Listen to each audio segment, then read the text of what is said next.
All right, folks, finally we're recording again. Sorry about the huge delay. The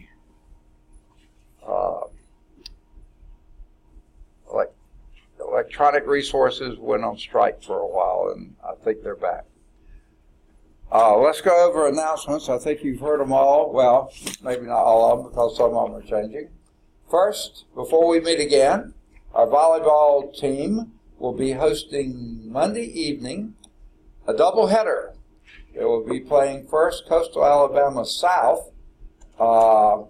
It's a home match, so this will be over on the Birmingham West Campus, Arthur Shores Fine Arts Building, which is also the gymnasium.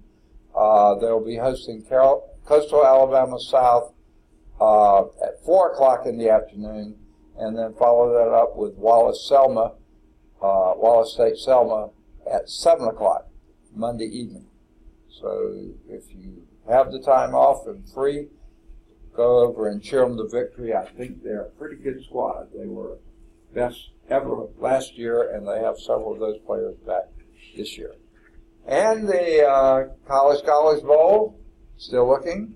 Okay, good. They're currently recruiting players with knowledge of any subject, including history, literature, science, music, current events, mythology, and mathematics. Mr. West is the coach. You can talk with either Amanda or Ian. Anyone else on the team here? Okay. Or you can go down to Mr. West. He's down the half flight of stairs here. His office is in between room 259, where we had a lab a couple weeks ago, and 261. His office in between those two. Go ahead. Go! Sorry. Making sure y'all are awake. Okay? And this is another opportunity that's a really great one. The NASA's Community College Aerospace Scholars Program is seeking or receiving applications up through October 16th. And if you'd like websites or other things to check this out, here's the information. You're welcome to it. If you need me to forward that to you, I'll be glad to try to dig that up again and forward it to you. All right, I did see Zurich coming, right? Okay. Now, anyone else coming, Sister Caldwell? Didn't hear me call you there. Okay, let's talk about where we are in the course. Okay? We're almost through with chapter 23. I mean, we got a fair amount to do in 23. But it's not going to take the whole time. We've already done the lab for 20 and the test for 20, right? Okay. So the lab for 20 was that topographic maps, wasn't it? Was that the last one? Yeah. Okay.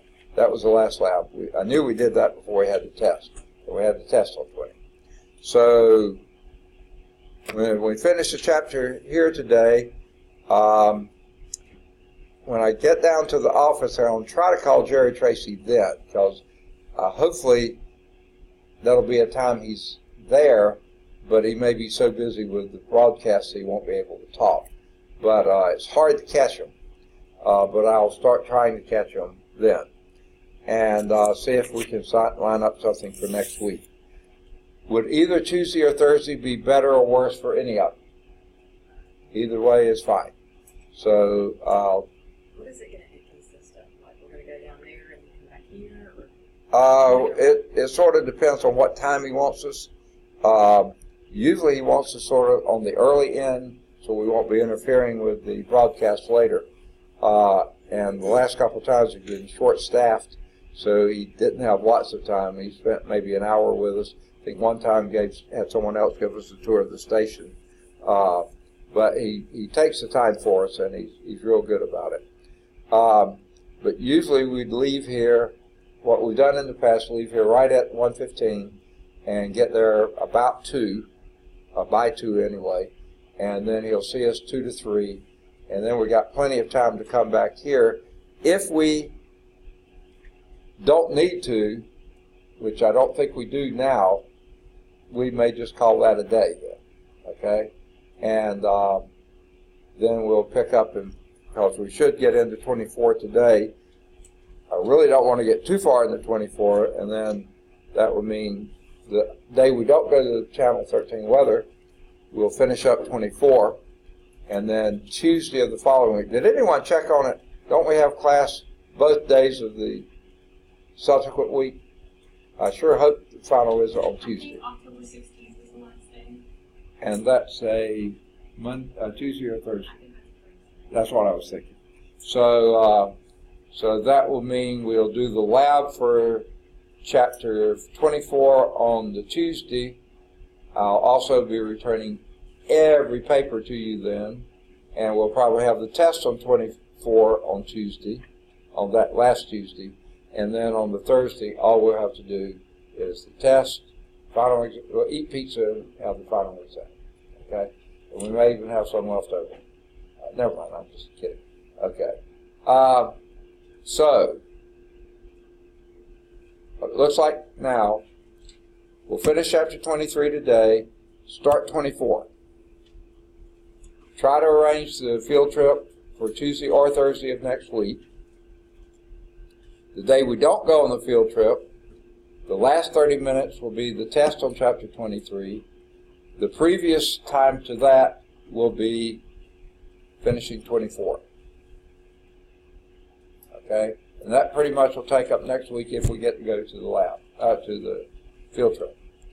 And then Tuesday of the following week, if we finish chapter 24 next week, which I think we should, then we'll have the lab for 24, followed by the test for 24. That's all we'll have on Tuesday. And I'll return all papers to you then. So that means everything has to be turned in before that last Tuesday, a week from this coming Tuesday. Everything has to be turned in. Otherwise, if it's not, it'll be a 0. Okay? So, please get things in. Test called up, that kind of stuff. I'm confused on the dates. What's that? I'm confused on the dates. Okay. Because, yeah, okay. Okay. So Tuesday of next week, I'll return all papers to, that does remind me. If I can find them in here, I had the last chapter 1 test turned in last time. So I can return the first test to you. Luis isn't here. Lexi's not here. Zarik is.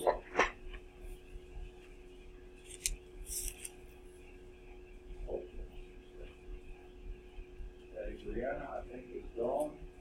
Does anyone know if Brianna's coming back? Her name's no longer showing up on the roll. CJ's here. Ethan's not here. Amanda's here. Gordon's not here. Donna's here. Patrick's here. Maurice is not. Cameron is. Derek, no longer showing up on the roll, so I don't know if he's here or not. Is going to come back or not. Keegan's not here. Chris not here. Patricia is. Lots of empty desks over here. Ian and Brenda. Okay. Ed. Okay. Get through just a minute. Edward's not here. Maya's not here. Michael's not here. Ken is.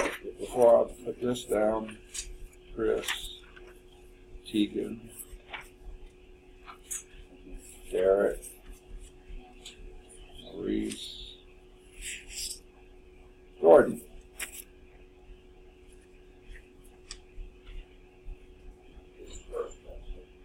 I've got them all done. What's that? Yeah. Kim's here. Diamond's here. Maya's not here. William's here. Ryan's not here. Okay.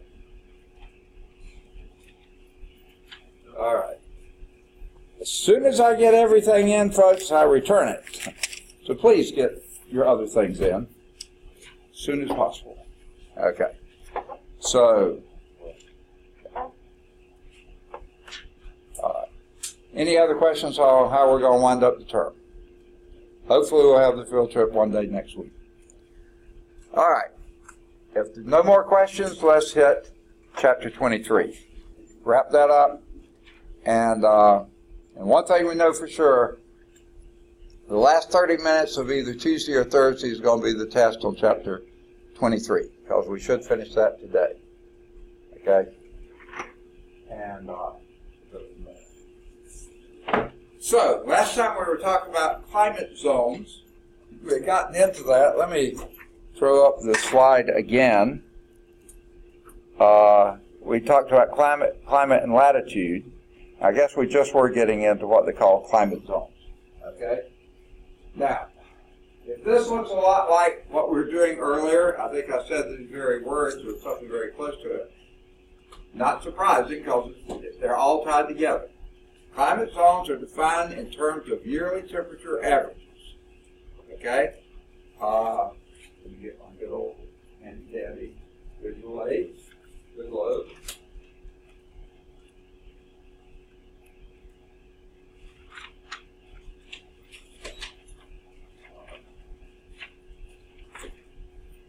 Okay. The tropical climate zones are basically in the tropics. Now, do they follow exactly these dotted lines? No. Okay? There will be deviations, local variations, and things like this. It may even vary year to year, or decade to decade, or century to century. But basically, those are your tropical climate zones. Near the equator receives the most direct solar radiation. They are uniformly hot. Okay? High temperatures, very few low temperatures. Then the polar climate zones inside these other circles. This being the Arctic Circle, and down here, the Antarctic Circle. Okay? Those are the polar climate zones. Now, not strictly within that. Some of the polar zones may dip below that into northern Canada or northern Siberia. Okay?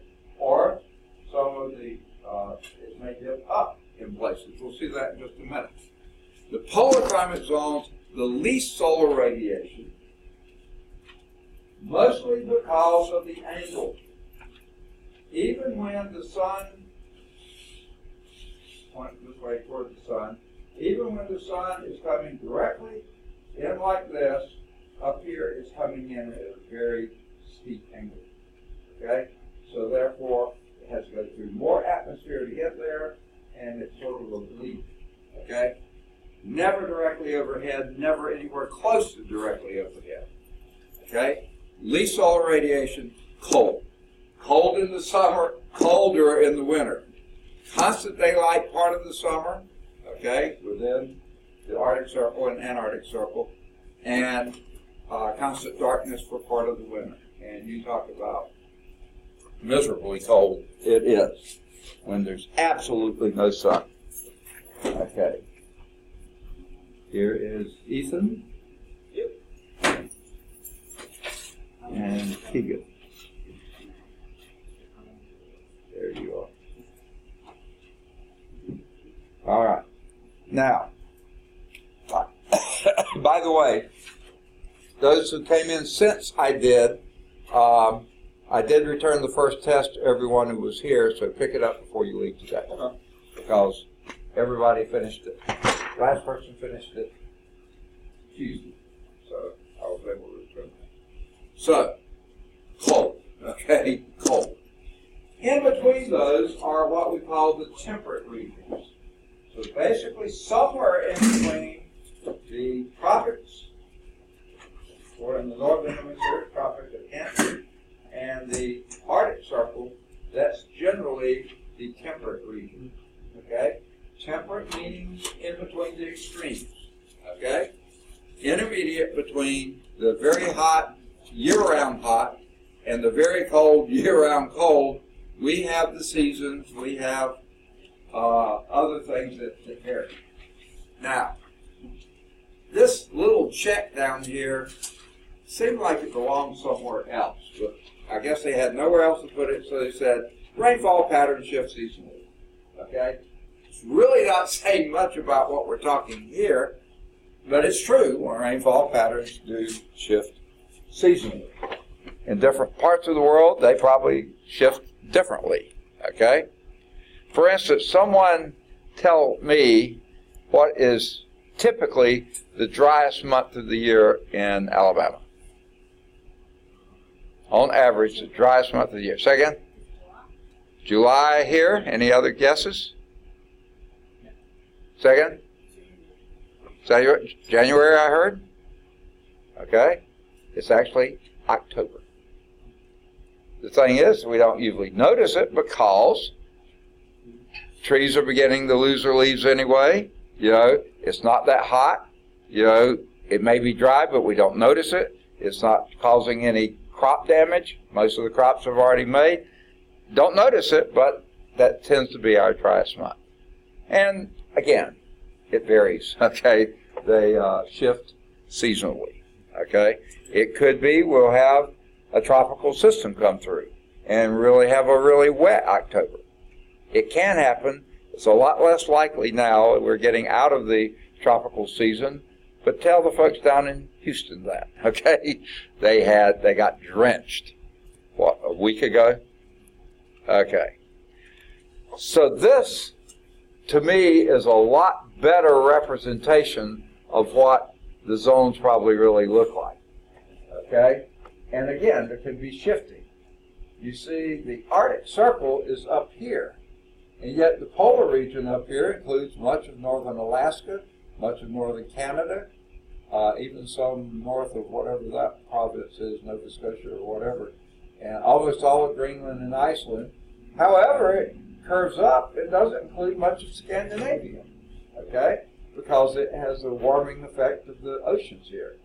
But then dips down and covers a good bit of northern Siberia. The temperate boundary between tropical and temperate here dips down here in the Pacific, and it goes maybe up a little bit here, especially near Africa, goes up a little bit here, and maybe up a little into India. Down here, it's a bit high here, low here, and much higher here. So what's temperate here is actually within the tropics because some odd artifacts. Number one, you have some very tall mountains here. And usually tall mountains tend to be cooler temperatures, so that probably adjusts things there. Same thing here in Africa. It scoops up, it seems like. Australia has some parts that are tropical, even though much of Australia is above the in the tropics. Only this portion up here is really a tropical climate zone. Okay? And then the polar down here, wow. Here's the Antarctic Circle, and there's every bit of that is in the polar region, including much that is north of that. South America is a fairly long way from the tip of South America that's called Cape Horn, I believe it is. It's well above the Antarctic Circle, and yet it's counted as a polar region. And from what I hear, if you've ever traveled down there, it is miserable. The winds are fierce, it's cold, it's blustery, it's really hazardous. And yet, that was the big trade route, for the longest time, as they were trying to get to the east, and, Europe, taking advantage of that, ships had to go through there. Sailing ships, when you're depending on wind, and wind is so unpredictable there, it was a ship graveyard down here. What happened that really changed that? Not very many ships go through there anymore. The Panama Canal, okay? And this isn't got anything to do with what we're talking about, except the Panama Canal. And I don't know if I have a pen that will write in here. I don't know if I can even reproduce this, but let me see if I can.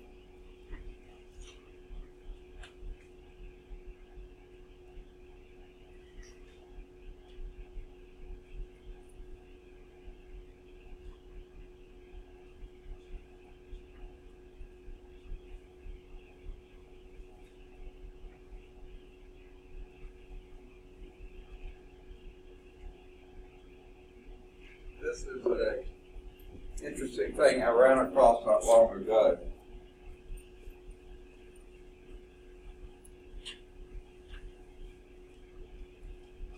Oh no.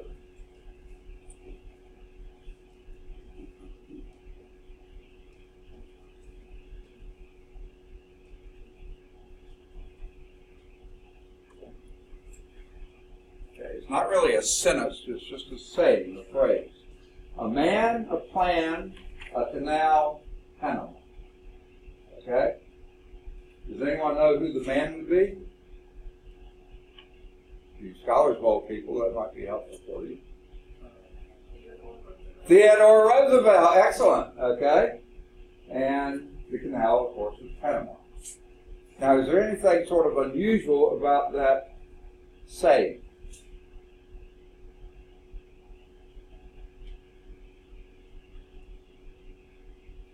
Sure I have the word right. One of you will know it.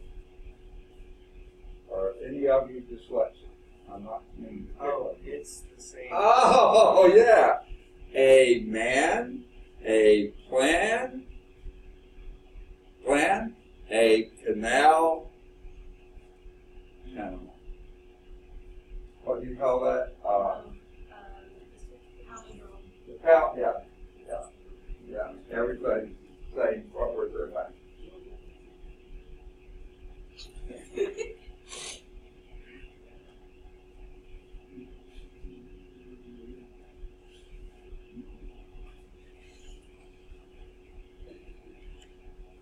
That, by the way, is the longest one I've ever seen. I'm sure there may be longer ones, but I've never seen one that long. The commas, of course, are out of place, and the spaces, but that is a deep. Palindrome, is that what you said? I thought that's what the word was, something close to it.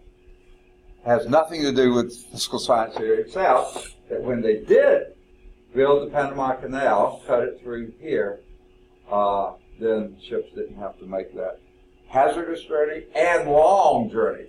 That cut the travel time way big time. Okay. Of course, ports in South America probably weren't too happy because probably they got some business of ships on their way around. Those were cut off. The other major canal that we know of is where? Second? Egypt, and what's it? Suez Canal. That's right here in this little isthmus of land in between the Mediterranean and the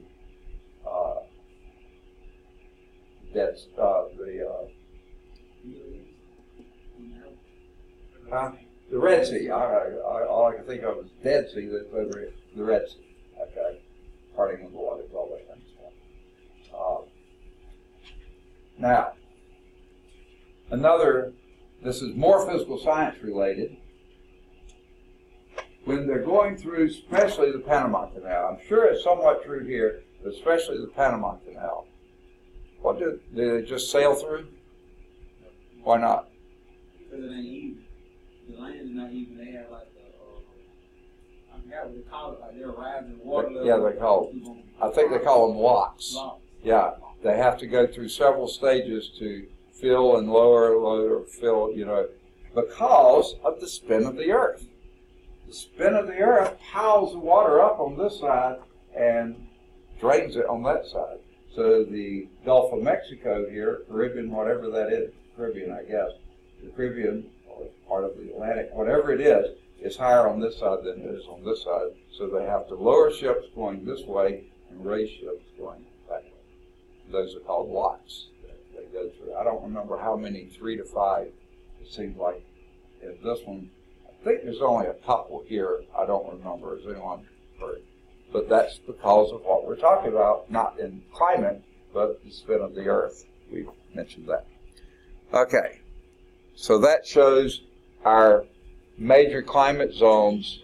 Same type of thing we were talking about before when we were talking about major climate groups, zones groups, give or take, close to the same thing.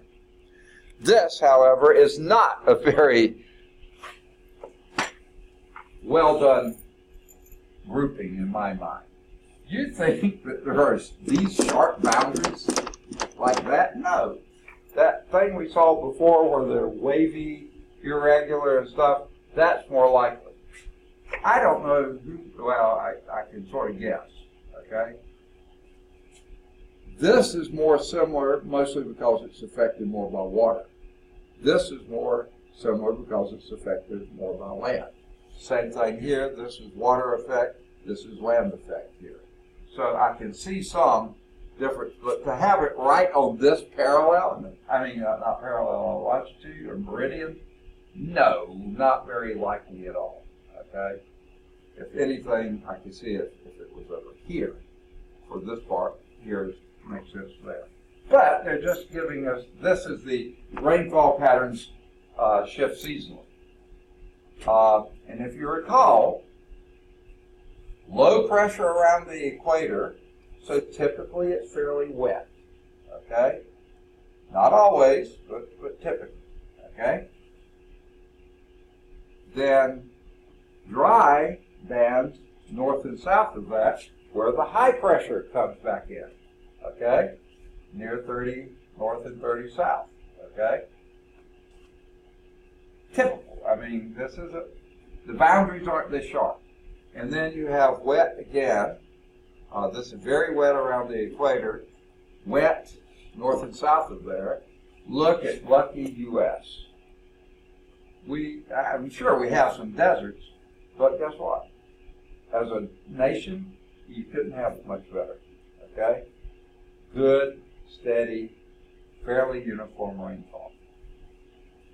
I don't think of this as a particularly dry area here, except for our farm in Georgia. It seems like it's always, the rain always misses us, but that, every farmer thinks that. You have more dryness over here. Mojave Desert, several deserts in this region here. The Painted Desert, several of those are in there. And then you have, just think of the white as cold. You may have rainfall, but it's not wet, it's ice. It's solid. No, I'm just kidding. But I find this a little disturbing too, whereas they showed on the last one, they had a lot more, the Antarctic region, the polar region came up here, and yet they showed the cold region being smaller here than it is up here. Which, again, this is too distinct of a boundary to be realistic. But the general pattern is what they're getting at. The rainfall patterns shift seasonally. Okay. And of course, we are west-centric, aren't we? This is showing the western hemisphere, not the eastern hemisphere, which has a lot more land area in it, and that would have been to me, more interesting to see, because you'll see places where you left out the whole continent of Africa, Europe, and Asia, pretty much. All you see is North and South America here. Not very fair. Last off was Australia too, so not very fair. But typically how we view things. Okay, that was climate groups, climate zones. Now let's get down to regional climatic influences. Okay? 4 major factors here, and some of these sound like they're redundant to me. Okay? They first talk about altitude, how high you are above sea level. The higher altitude air radiates more energy back into space, so that it doesn't trap as much. That's why it's cooler up there. Okay, now think of that. High altitude, the sun doesn't come through much atmosphere coming to the earth, but then it's easy for that heat to escape. Because think of our atmosphere as a nice, warm blanket. Okay? And up there, you have a thin sheet, okay? You don't have much to keep the heat in, okay? So more of the, I sort of don't like it says the air radiates more energy into space. The whole Earth reflects more into space, okay? Then, The next major factor, mountains. Now wait a minute. What's the difference in altitude and mountains? Okay, except for the fact you can have gradual increase in altitude, like the Tibetan Plateau is not a mountain, but it's probably higher than the Appalachians, you know. So, yeah, there's a little bit of this cooler air at higher altitudes. Look at it, okay? Seems a little redundant to me. Now, they have, and again, this is so us-centric here. Upwind slopes receive more precipitation, the downwind slopes less. Okay? You'll find the statement in the book that says the western slopes receive more precipitation and the eastern slopes don't. Well, that's only in the northern hemisphere, okay? And in the temperate region, where we live, okay, where the moist air comes in off the ocean and usually a westerly flow, so the western slopes get more moisture, the eastern slopes less. This is more correct. The upwind slopes coming off the ocean, when you're going up the mountains, so this is still talking about mountains, going up the mountains, that cools the air, the moisture falls out. The downwind slopes on the other side, it's lost all the moisture, now it's getting warm again. So it tends to be drier over there. So this is really the best way to express that sentiment. I think you'll find in the book, it may have been an earlier edition, it'll say east and west, and that's true for the U.S., but it's not true for Southern Hemisphere, for instance. And it's not true for the equatorial areas either, because there you have mostly eastern flow. So this is the best way to express that idea or sentiment. In the mountains, the upwind slopes, the wind coming off the ocean, going up the mountains, drops the moisture, coming down the mountains on the other side, the downwind slopes tend to be drier. Okay, number 3, another influencer, large bodies of water, okay? And remember back on that globe we saw before, what accounted for some of those drought, wetness thing was what your adjacent situation is. Is it coming off of land or coming off of water? If you're near large bodies of water, the high specific heat of water moderates temperature change. Now, I think this will be a dumb question, but maybe not. How many of you have ever gone to the beach in the summer? You of you have, okay? Go down somewhere like Gulf Shores? Okay. Have you ever noticed in the summertime it's going to be hot here, of course, and you go south. You get into Montgomery and it seems several degrees hotter than when you left here. And you keep on going south and it seems even hotter, okay? Until you get right on the beach and suddenly it doesn't seem quite as hot in the middle of it. And why is that? Because on the Gulf, the high specific heat of the water is using that heat the water is warming up with that heat, not the air. The air has a lower specific heat, so you have less of a temperature change. So the water is keeping it cooler. And because of that, you get the flow patterns. The land is warmer because it has a low specific heat. It heats up much faster, and the air rises it, moves around, goes down on the water, and then sweeps in. Have you ever noticed at the beach the wind always seems to be coming off the water? In the daytime anyway. Now, my favorite time at the beach is in the early morning. Get out and walk the beach, hardly anyone's there. See more shells, it's just and it's awfully still. Because that's the time the temperature is changing. Because at night, it's going to reverse. The water will be warmer because the specific heat of the land is much less. It cools off faster, and then you have the flow going the other way. What time did the old fishing ships, the old sailing ships, put out to sea? not usually in the morning, at night, because the wind is carrying them out at night. They'd be going against the wind to come in and to try to leave in the daytime. So they always, I always thought that fishing was better at night. Maybe it was, I don't know, but it was easier to do when you weren't under power. When you're counting on the wind for your power, that's why that happened that way. Okay? So what happens in the wintertime? High specific heat of the water, it keeps it warm. Low specific heat of the soil, it gets colder. Okay? So now the warm air comes the other way. You know, everything is sort of, in a sense, sort of reversed a little bit. And the ocean kind of acts like a big air conditioner for us. And we really benefit from that Gulf of Mexico down there because it pumps water up here, keeps it moist, it keeps our temperature fairly uniform. Go out to Phoenix sometime. Okay?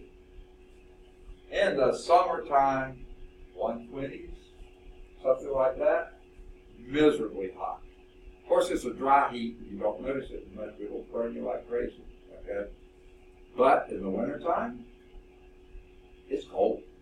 In the desert, it's really cold in the wintertime because you don't have the specific heat of water. Even the moisture in the air moderates for us, okay? And then the last of our big factors are the ocean currents. Now that's a little different from large bodies of water. This is just specific heat they're talking about here.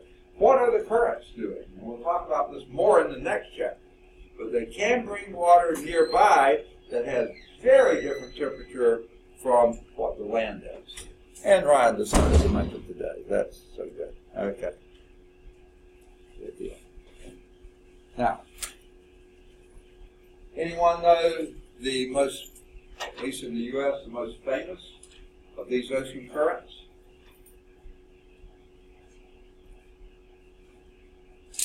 And again, we are so lucky. The Gulf Stream. Gulf Stream, warm water. This Gulf Stream, in fact, most of the time, the pattern is counterclockwise. And in the Atlantic Ocean, it is indeed counterclockwise. In the North Atlantic Ocean, counterclockwise. So you have warm water from the tropical regions coming up, basically following the coast of the U.S., and keeps every port in the U.S. I would say even Maine. Now maybe it ices a little bit in Maine in the wintertime. I don't know. I've never been there. I don't want to be there in the wintertime either. But it keeps just about all our major ports don't have a bit of problem with freezing temperatures. Freezing temperatures, but the ocean doesn't freeze. Okay? Now, fortunate we are. Canada, so close to us, unfortunately there is a countercurrent up here, and it blasts Nova Scotia and the regions here. So they benefit a little bit from the Gulf Stream, but not nearly as much as we do. But it does make its way on across the northern Atlantic, even though this current is coming down here. England benefits from it, and Ireland benefits from it. Doesn't get up to Norway and Sweden. Those ports are solidly frozen like that in the wintertime. But England, that's why she was able to be Queen of the Oceans. Her ports never froze.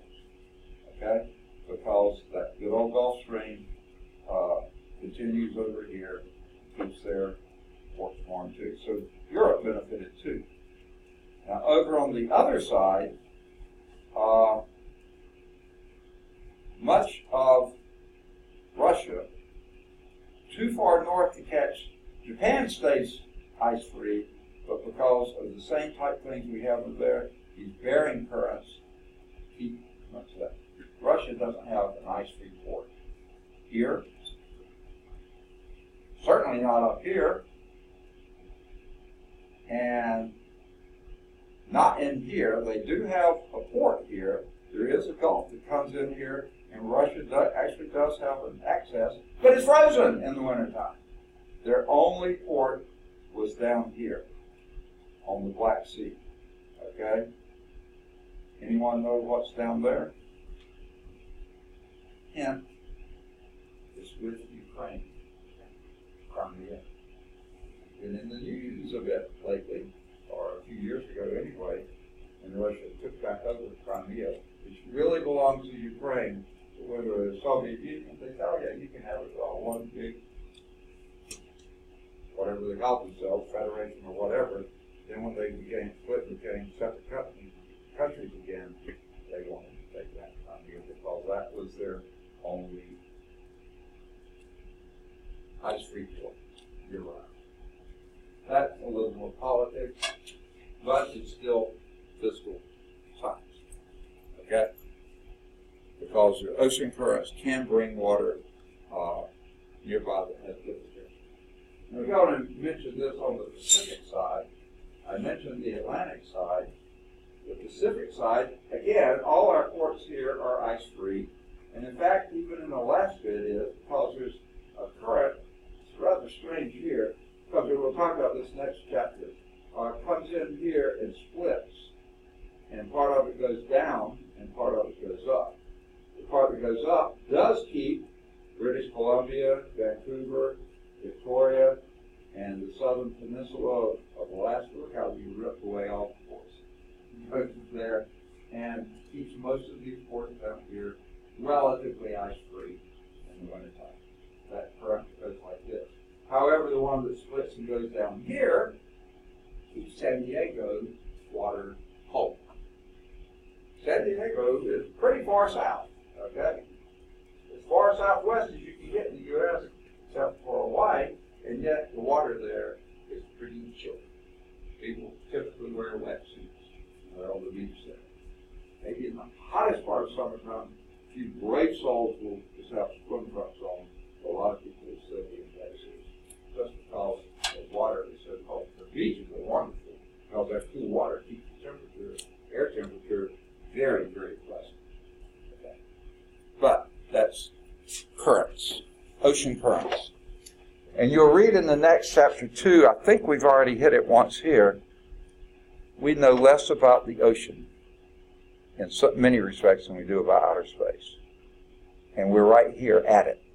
We know basically very little about what's going on in our oceans.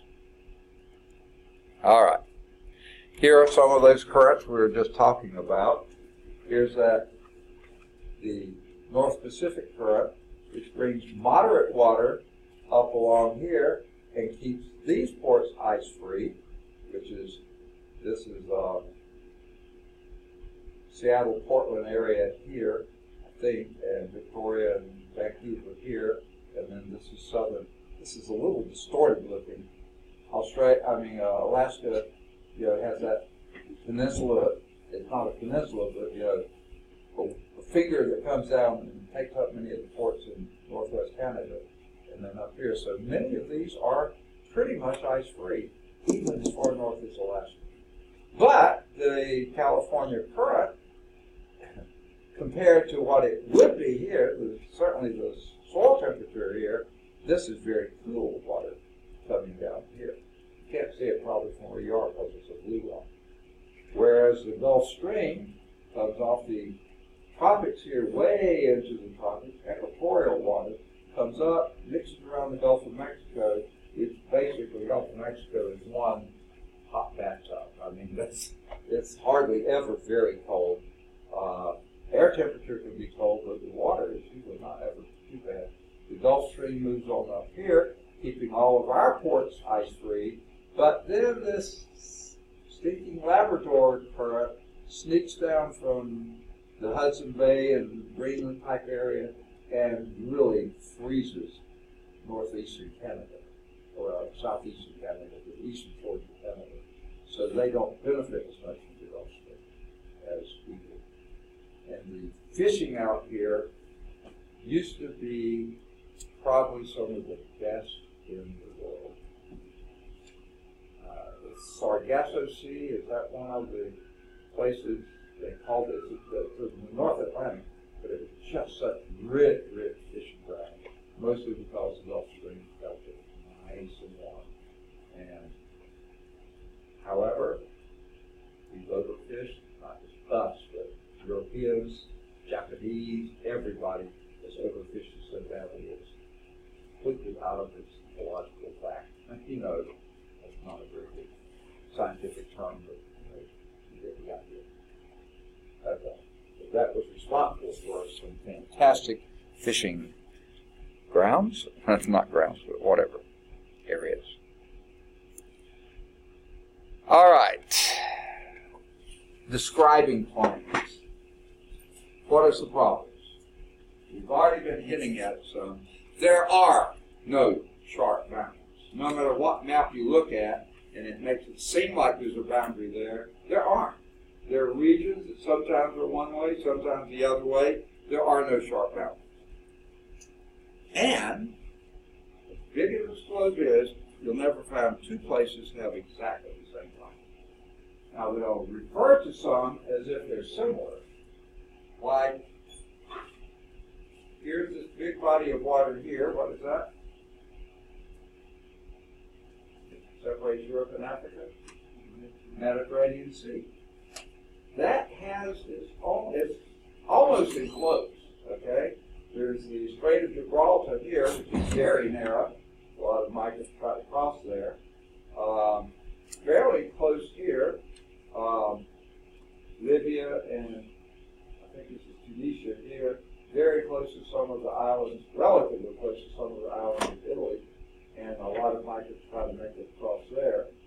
And then you have this other Suez Canal over here that allows a passage to the Red Sea and to the Arabian Sea and to the Indian Ocean. But this is almost an enclosed body of water here. Okay? That typically has its own climate called, guess what? The Mediterranean climate. Okay? Just by happenstance, San Francisco Bay Area is quite often called the Mediterranean climate. Now there is San Francisco Bay, which is so much smaller, but it keeps a lot of moisture in there. And what else is similar between the two areas? Wine countries. France, Italy, really famous for their wines. And Napa Valley, area of California, very famous. Those are the similarities. But guess what? Even though they're similar, they're never the same. No two places have exactly the same climate. So that's sort of a problem describing climate. Every place has its own. Okay, so there's a lot of places to describe. A description of the North American climate zones is what we're going to do next. And this is a pretty interesting, and again, remember, no sharp boundaries. Even though you see boundaries, they're not going to be that sharp. All right. Let's look at a few of these. Remember, from way back, we talked about marine climates, climates that are influenced by mostly what? Marine, meaning water, near the oceans. Influenced by air masses from the ocean. Remember our marine, tropical and marine, polar, those are the ones coming off water. As opposed to the continental climates, which are far from the ocean, influenced mostly by the air masses from large land areas, continental polar, continental tropical. Okay? So that's the big differences, but there are other classifications and sub-classifications. They list just a few of them here. Arid, meaning what? Not a certain deodorant. Arid is keeping you dry, okay? Semi-arid, sort of dry, okay? Humid, that's what we've got. Lots of moisture, okay? So here's the map, and it's a good one. It's one of my favorite ones in the book. Now, way too small to see too much there. But, let's start with the white up here, polar. Northern Alaska, northern Canada, dips down into Hudson Bay to northern, whatever that part of Canada is, either Newfoundland or Nova Scotia or whatever this is. And then Greenland is all there, Iceland over here, polar, okay? Just cold. It may have plenty of rainfall, who knows? It's mostly solid rain, snow. All right. Then there's humid. I think it says continental, but I can't read it. I have to look at the book. Oh, let me make sure I haven't skipped anything. Remember we talked about climate, what it influences? On page 588, you see lemons growing. Where would they grow? Tropical to subtropical. Can't grow them up here very well. We try. We have lemons that we have in pots that we put on rollers in the wintertime. We roll them into the garage when it's going to be really cold, and then back out of the garage when we have nice sunny days. We couldn't plant them in the ground and expect them to live. Okay? They show a herd. I think this is elk, but I'm not sure. It may be deer, but this is in polar climates. They can support some wildlife, but they have pretty slim pickings most of the year.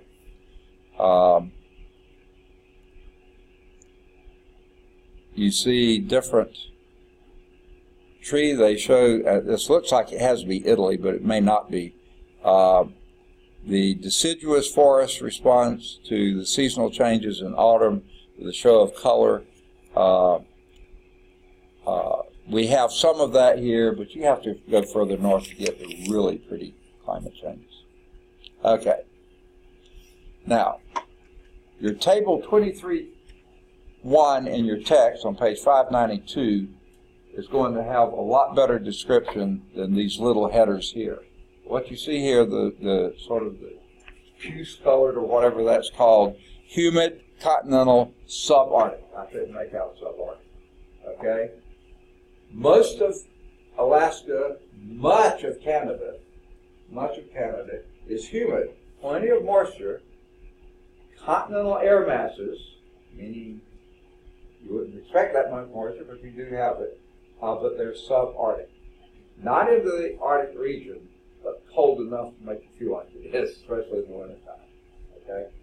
And one of the reasons you say it's humid, because you have so little evaporation that you have down here in the summertime, when the sun is beating down on you so hard, it dries everything out.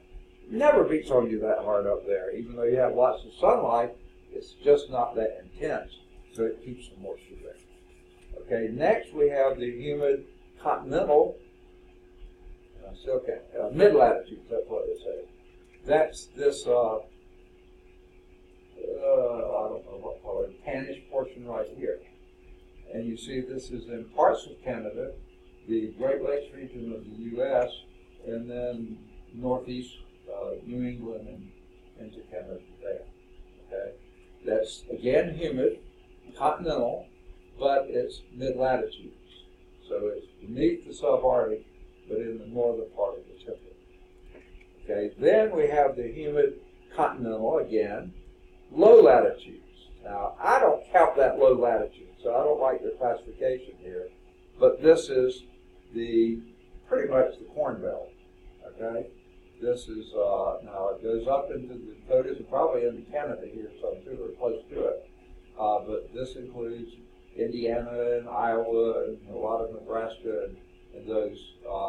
It's still counted humid, not as humid as we are down here, but plenty of rainfall. Lucky U.S. All this is really good farming. Really good farming. That's why we can feed ourselves and feed much of the rest of the world when we don't have trade markets. Okay, no, I didn't say that. Humid subtropical, that's what they classify us. To me, this is finally getting into low latitude, but we're called subtropical.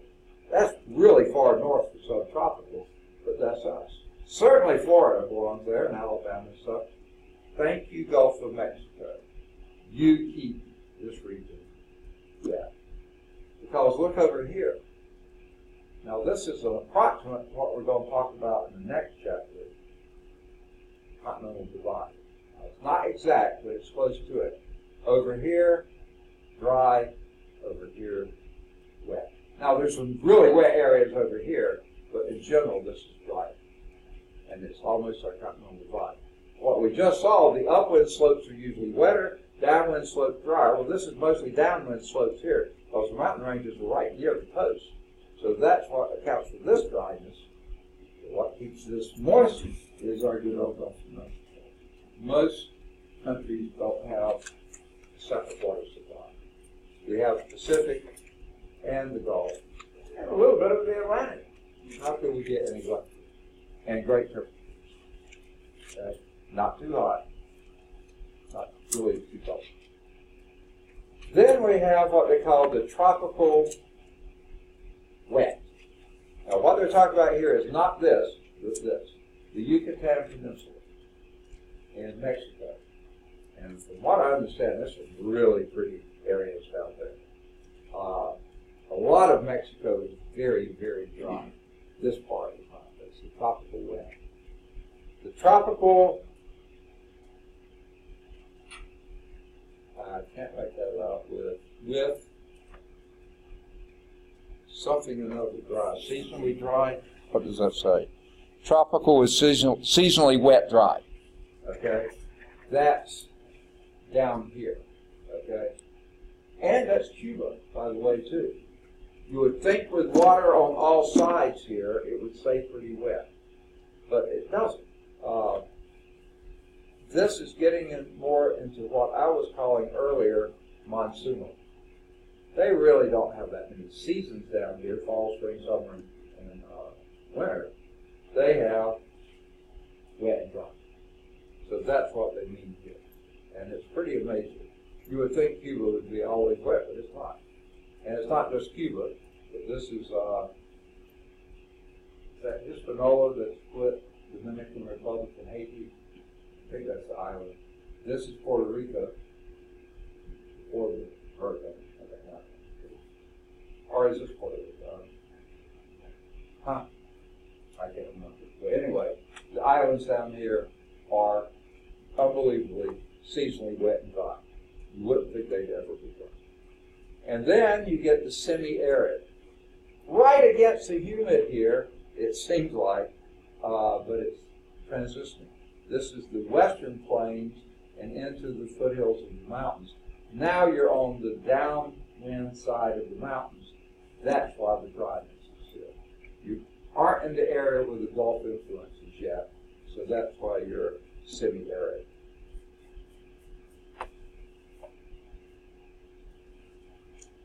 I can't make it up. No. Desert, that's what it says, desert. Now, all this isn't desert, but so much of it is. And this is just amazes me. This is called the Gulf of California here. This is the, they have a race there. What do they say? Baja Peninsula. And look at that. Water on this side, water on this side, water in between, and it's desert. It doesn't make sense, but it is. Okay? And this coast of Mexico, desert. Desert into the heart of Mexico. Desert up in our Pacific Southwest, Arizona, New Mexico, some of West Texas. Really, really desert area. Okay? Marine. Here's that influenced by those California currents coming in here, one going this way, one going that way. It keeps pretty good moisture all along here. Okay? Here's San Francisco Bay. Just north of San Francisco Bay, it's one of my favorite spots on the planet. I haven't seen that much of the planet, so it may not be really out there that high. But north of San Francisco is it's probably Sausalito type area and stuff like that. That's sort of a fancy, trendy area. But somewhere up from there is a little spot called Muir Woods. If you ever get out there, go see Muir Woods. You drive and you think, this had better be worth it. You're going through wine country, that kind of stuff. Doesn't look anything different from anything else. You finally go up where there's some coastal mountains, I mean right on the coast mountains. Go up and then come down, and you're in this area that the mountains have trapped the moisture. The upwind side is right on there. You have sequoia trees you would not believe. You start coming down the mountain, the trees are up there. I mean, you suddenly are right next to tall trees, and you drive down, down, down, and realize that tree is way, way down there, and way, way big. It's a beautiful, beautiful area. But anyway, that's influenced by the mountain ranges, the coastal mountains that catch the moisture, the upwind slopes being the wet side, and so all this area is unusually wet for it's a marine environment. Okay? And then you have the Mediterranean. That's this portion. I guess it's the San Francisco Bay here, and all of this. So probably right here is near woods, right? The lower part of that blue there. And this is your Mediterranean. It's not exactly, but it's very similar. Sort of dryish, but this gets enough moisture. Pretty rich soils too, but they do a lot of irrigating there. Maybe too much irrigating. And then finally you get, these are just called the highlands. These are basically mountains. There's not much soil, not much anything, just a lot of tough terrain. Okay, those are the highlands. I love this kind of map. I mean, and again, no sharp boundaries, so don't imagine that it would be.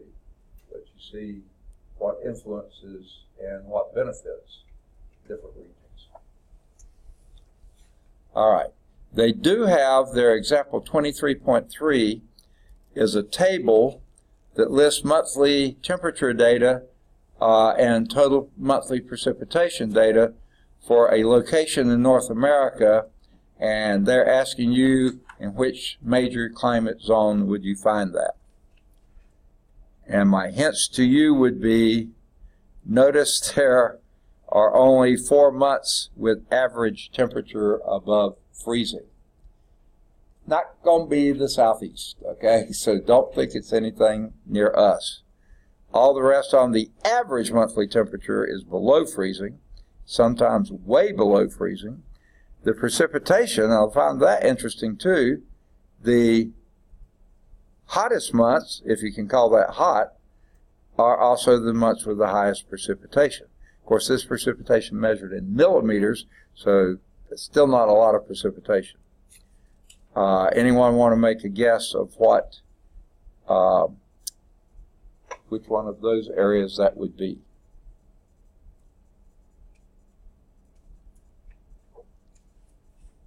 Just based on temperature alone, I would tend to go with maybe this one, okay? Humid, continental, subarctic. Just based on the temperature. I don't think that's cold enough to be polar. So that's where I would guess.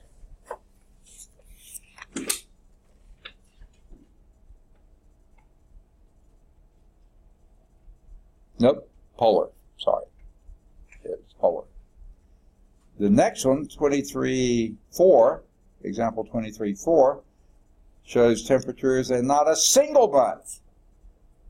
The average temperature is below freezing. They're all above freezing. Okay? And the precipitation, way more than what you saw in the last one. And again, the temperatures are in Celsius, so it may not make a lot of sense to you, but let me just tell you this, 20 degrees Celsius is 68 degrees Fahrenheit.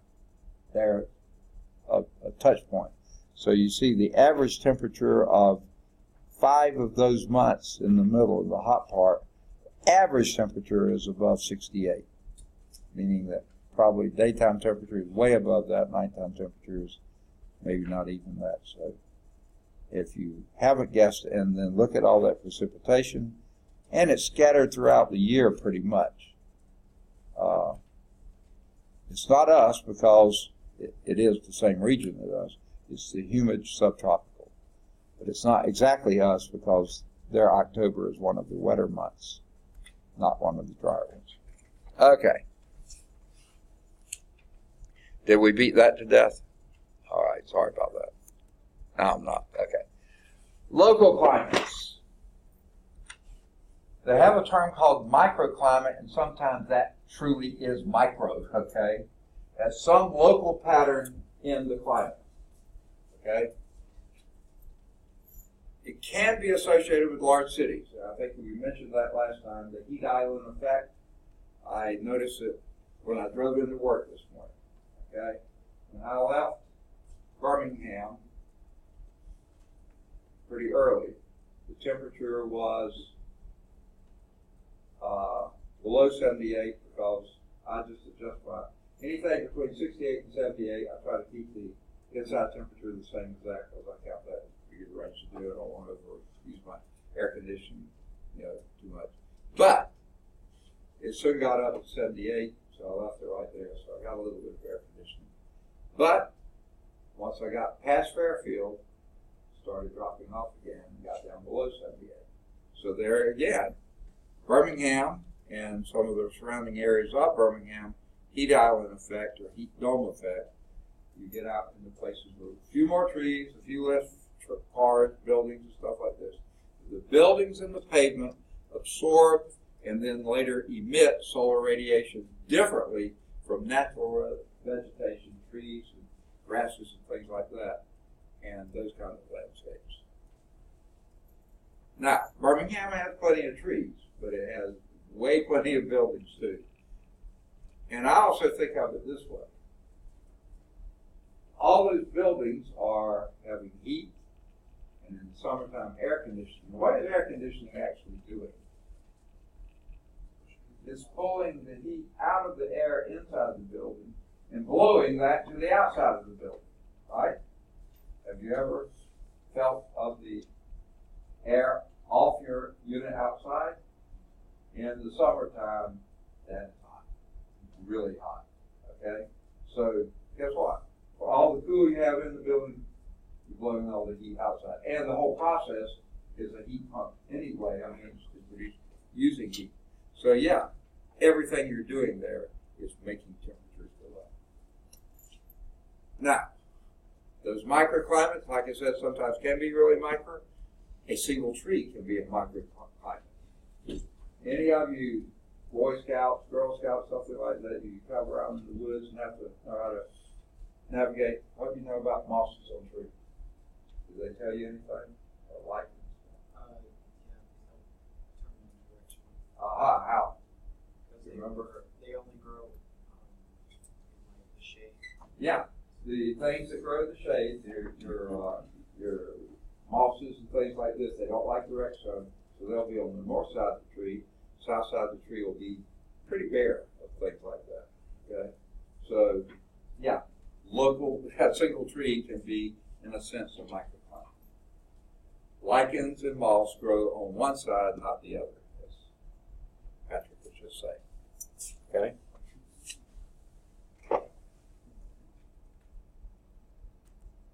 Now, it may be another part of the world it'll grow on the south side because it's so cold on the north side. So we're talking southern there. Now they put 23.4, the topic is climate change. And my cursory reading of this author doesn't convince me that he's all that passionate, fired up, or even convinced about climate change.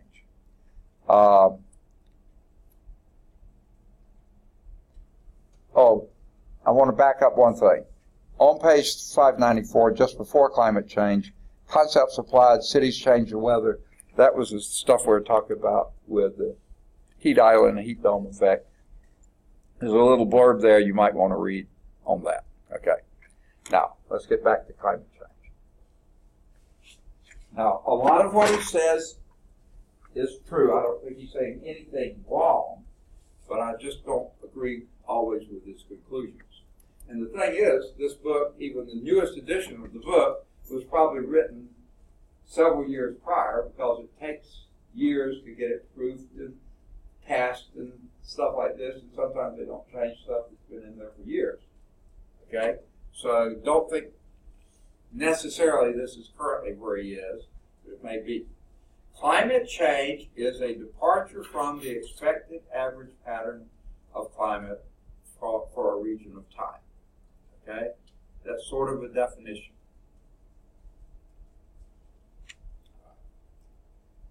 Just a definition. Climate change is a departure from the expected average pattern of climate for a region of time. Here's kind of the sad news of the story, is that it's only been in fairly recent times we have any kind of good data. Okay? In fact, fairly recent they have really good data, as in way up in the atmosphere, that type of thing. I mean, you didn't even have jet planes a generation ago. You know, it's sort of hard to do. So a lot of the past data is proxy. Now, what do they mean by that? You can't measure, go back and measure what the temperature was. You can't measure how much rainfall you had. You have to measure other things. Like they will pour down in the ice pack in the Antarctic, Greenland, and places like this, and study what they find there. How much carbon dioxide is trapped in the ice? What kind of insects were trapped in the ice? What kind of indications you have of what was going on there? Okay? That's the best you can do. It's proxy data. It's not anything that's telling you something directly, but it's telling you the best it can. You also look at fossils and things like this in different layers, and you try to guess about what time those layers were deposited and those kind of things. Nothing is real definite. You get general ideas. That's what we mean. Proxy data is used to infer past climate changes, climate conditions. So this is only showing from year, what would that be, about 800 AD, 1400 AD, 1600 AD. What started happening around 1800 AD? Industrial Revolution. What difference does that make? Say again? Oh, yes. Why? Okay, back then, okay, mostly what we used for heat was burning wood, and areas that had coal deposits near the surface, they may have been burning coal, which is quite dirty and nasty, and wood is too. It's dirty burn, okay, it really is, even wood. A lot of smoke, a lot of particulate put in the air, but it was sort of spread out, okay? It was along in Industrial Revolution time that we finally started harvesting really old fossil fuel. Digging deeper for the coals, certainly. Again, plenty of nastiness there. In fact, burning at hugely greater rates than what you did back then. But then petroleum, now we're doing natural gas, which is a little bit cleaner. But I think I've said this before, we've been, let's go back.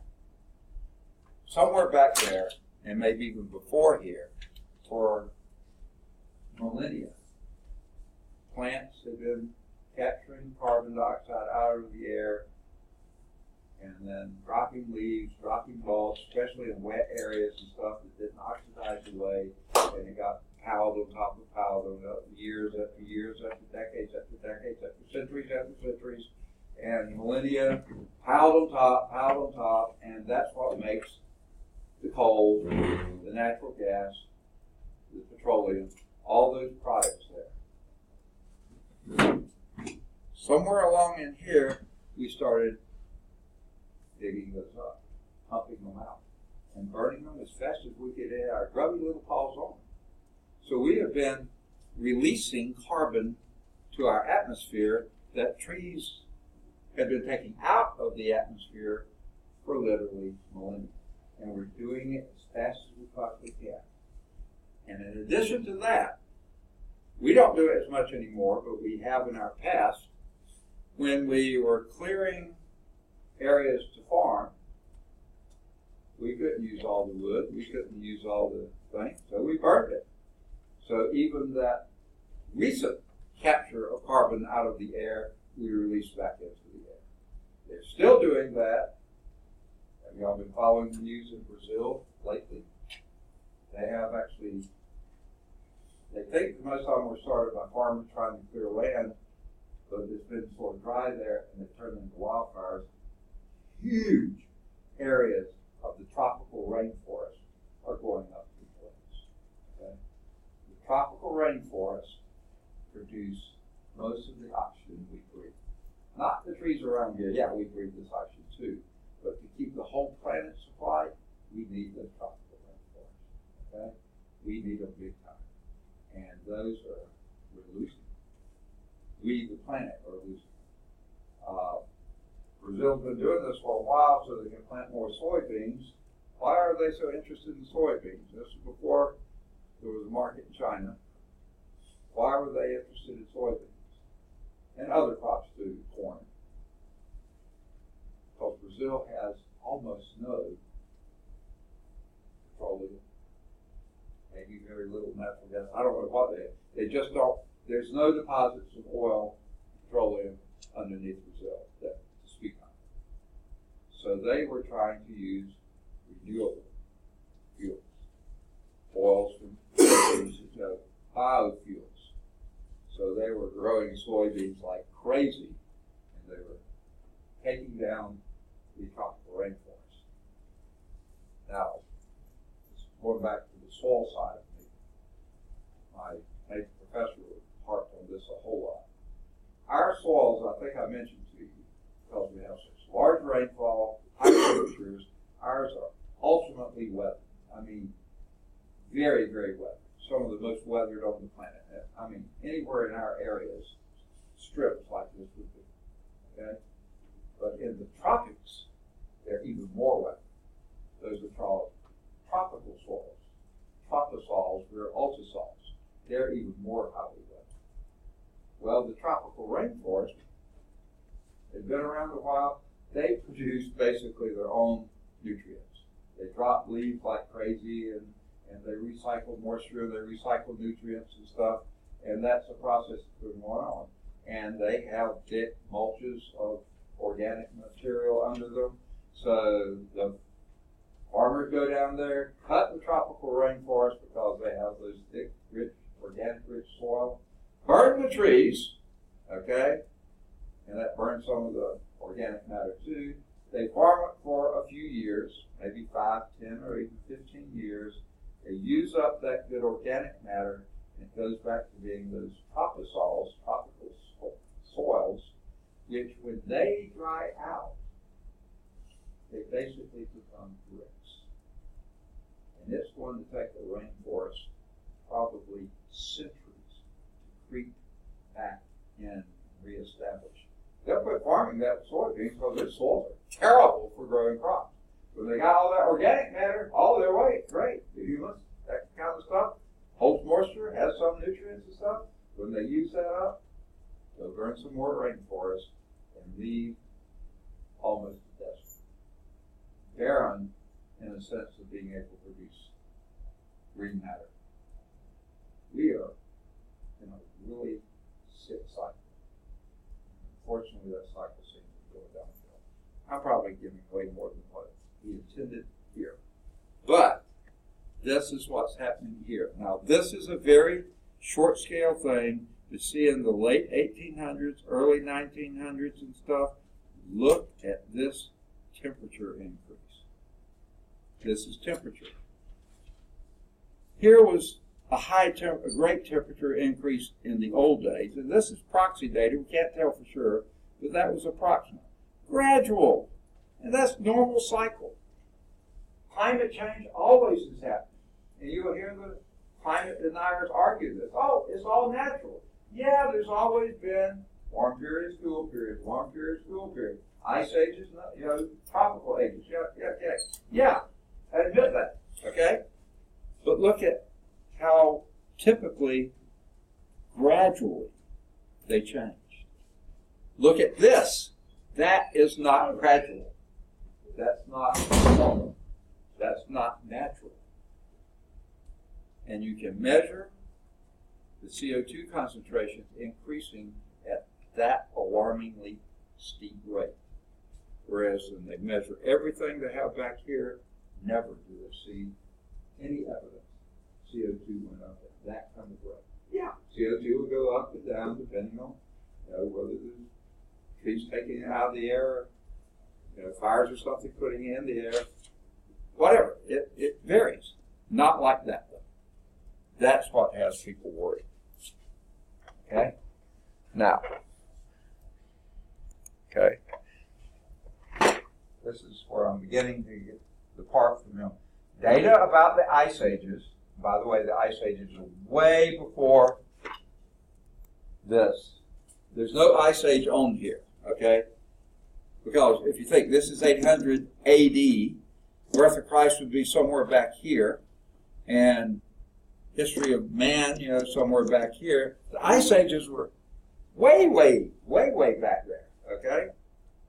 There probably were some Homo sapiens, maybe. I don't know if there were during the Ice Age. In the movies they are there, but, I don't know if the movies are right or not. I sort of suspect not. But, it wiped out whole species of animals, But they were usually gradual in their approach and their decline. They weren't necessarily abrupt. Now, maybe if a meteorite hit and changed everything, it could have been really abrupt. Okay? But even abrupt could have been hundreds of years, not 50 years. Okay? Or something like this. So it's scary. Okay, so anyway. I turned back the slide, didn't I? All right. Data about the ice ages and interglacial warming show that periods of warming and cooling occur in large, slow, gradual cycles. Okay? They do. Okay? We understand that. During the past 100 years, past 100 years compared to, this is an incredibly short period of time. The Earth has experienced 2 warming cycles. These hardly count, but there was one, then it sort of cooled a little, and then there's another. Okay? Now, we don't have this kind of data for any time back before this, okay? So we can't really compare it to anything. Now let's see, what did happen in here? 1940s. What was happening there? World War II, okay? Maybe that was unusual or not, I don't know. Sure seems like it was to me. What happened in here? Late 19 teens. World War I, okay? I don't know, those things could have fiddled with things for a bit, I don't know, but that's beside the point. So, temperature changes are not uniform, certainly. And, now, this is where some of the data get a little old, I think. Temperatures in the southeastern U.S. have actually cooled since the 1970s. Maybe when this slide was produced, maybe 20 years ago, I don't know how old this slide is, and that the book was probably in the process several years before that, you can't say this now. Because we've had record high temperatures,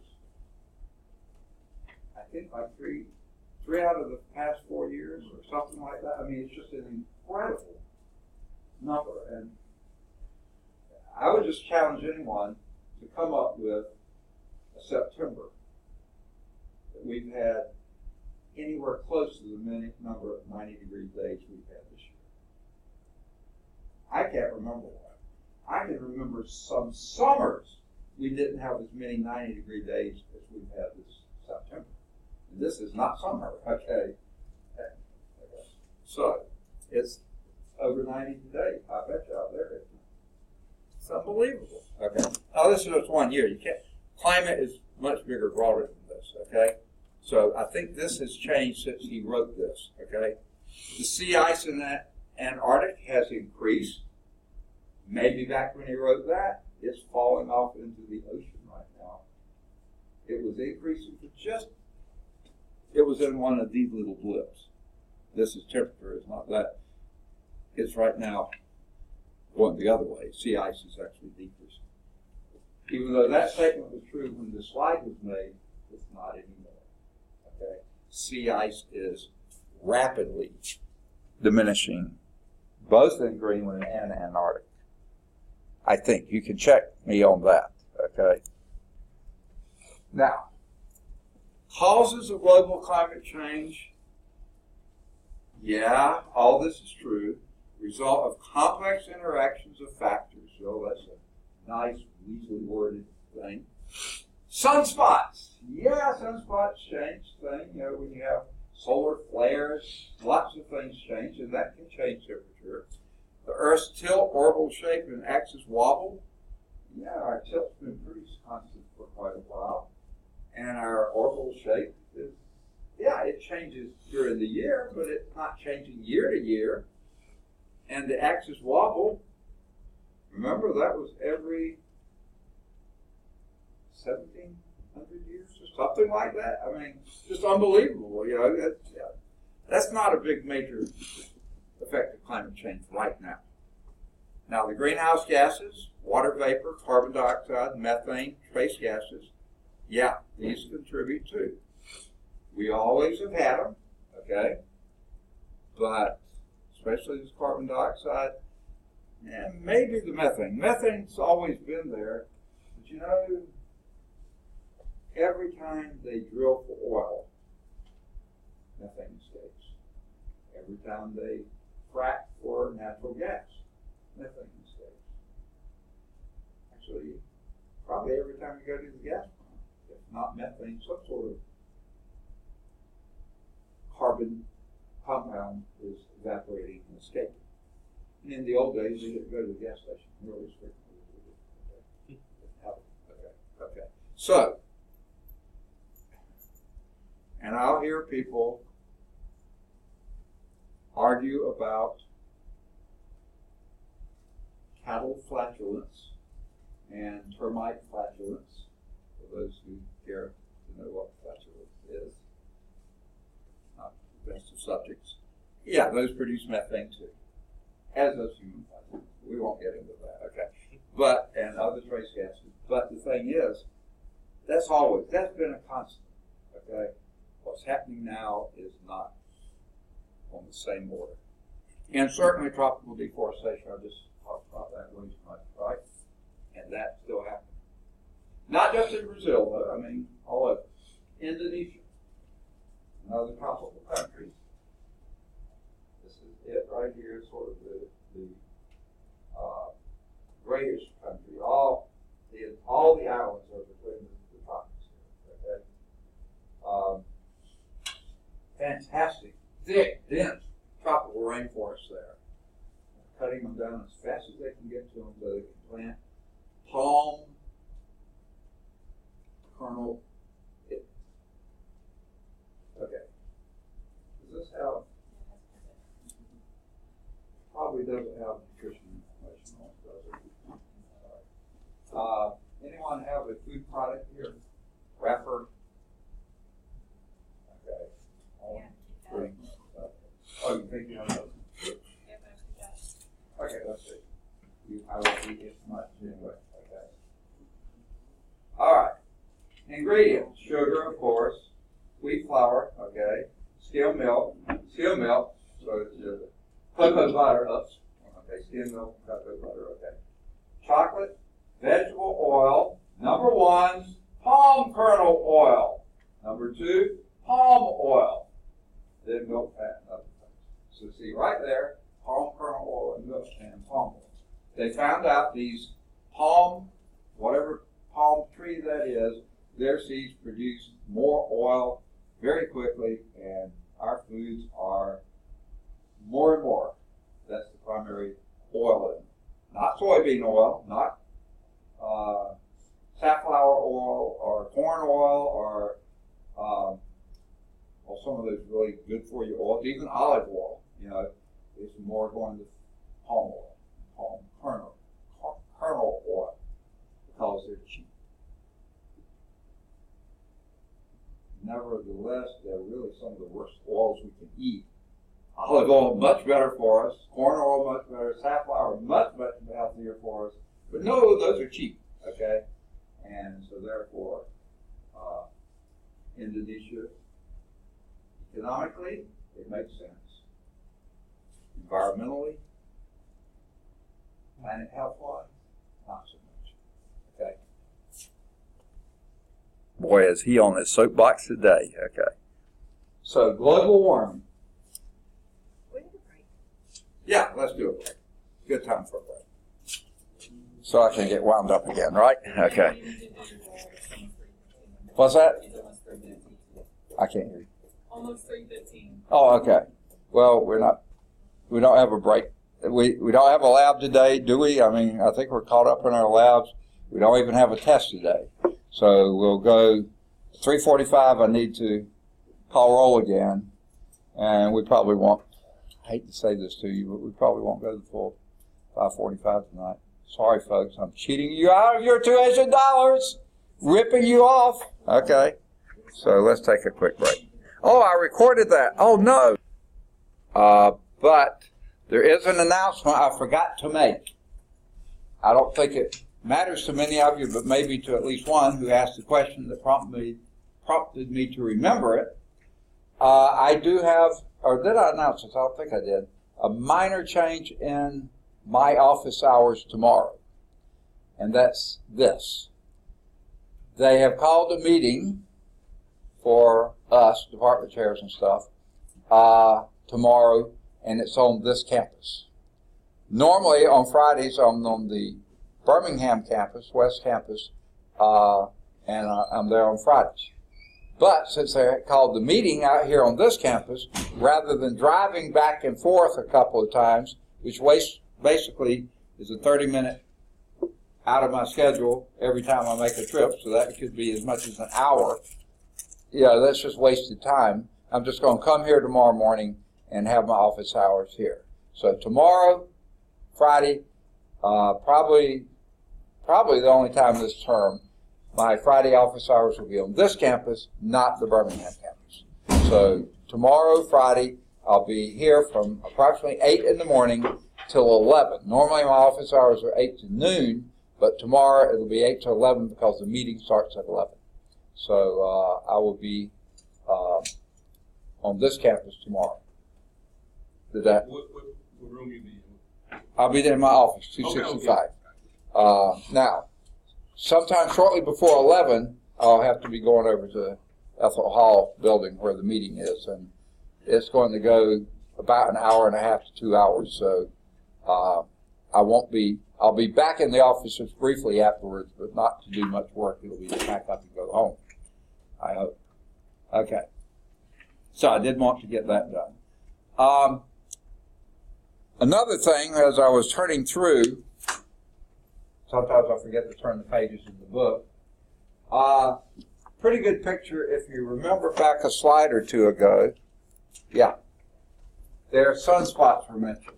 They have two pictures here of the sun. Do not look ever directly at the sun, especially through a telescope or something like, well, reflecting telescope may not be bad, but you can burn your retina pretty badly. But this shows a very active sunspot period and one that's not very active. And they say here the number of sunspots increase and decrease over an 11-year cycle. So this must have been the peak of the 11-year cycle. That was at the ebb of the 11-year cycle. They are indicators of the sun's, that the sun is more active and emitting more energy. So that sure does affect, to me, that affects weather more than climate. I mean, yeah, over time, yeah, climate too, but you see, 11-year cycle, that's not enough for a climate cycle. That's a weather cycle. Yeah, you'll have warmer periods over 11 years, sometime in that 11-year cycle, and cooler in the 11-year cycle. Now, they show the other issues down here that they mentioned here, the Earth's tilt, orbital shape, and axis wobble. They've exaggerated those greatly here. the angle of the tilt of the Earth's axis, it's not changing that rapidly. It's been 23.5 degrees as long as we've been around. Shape of the Earth's orbit, it's not circular, it's elliptical, but it hasn't really been changing. The time of year when the Earth is nearest the Sun varies over a period of about 23,000 years. Yeah, that would be a climate issue, okay? That is not a weather issue, okay? The angle of the tilt of the Earth's axis rotation varies over a period of 41,000 years, okay? So that's not got anything to do with climate change in the last 50 years or 100 years, okay? That is way too long a period. It would be a climate issue. The shape of the Earth's orbital axis varies with a period of 100,000 years, okay? These variations have relatively little effect on total sunlight reaching the Earth, but a considerable effect on the sunlight reaching the polar regions in the summer. The ellipticity of the Earth's orbit is vastly exaggerated here. The orbit is actually less than 2% from a perfect circle. So these are exaggerated just to let you know they're there, but they're nowhere like that. It is 2% of that. Now, that was on that page. On this page, please, folks, give this a read. El Nino. I don't know if anyone fully understands it. I bet not. But they know a lot more about it today than they used to. Read it, okay? It's an event that happens in the northern Pacific, and it's about every 3 to 7 years. So it's not super regular, okay? And that event changes everything, at least for us, okay? It can change rainfall amounts, temperature variations. It changes a lot. And as soon as and again, but this is a weather issue, not necessarily a climate issue, because it happens too frequently to be really a climate issue. In between the El Niños, there's also a La Niña, which are minimal changes, minimal times. This is worth a read. At least a couple of times when we've been to the Weather Center, Jerry has either spoken about El Nino or has asked questions about El Nino. Read it before we go to the Weather Center. He may not mention it this time, but in case he does, it's worth being boned up on. And it's worth just knowing. Before I get into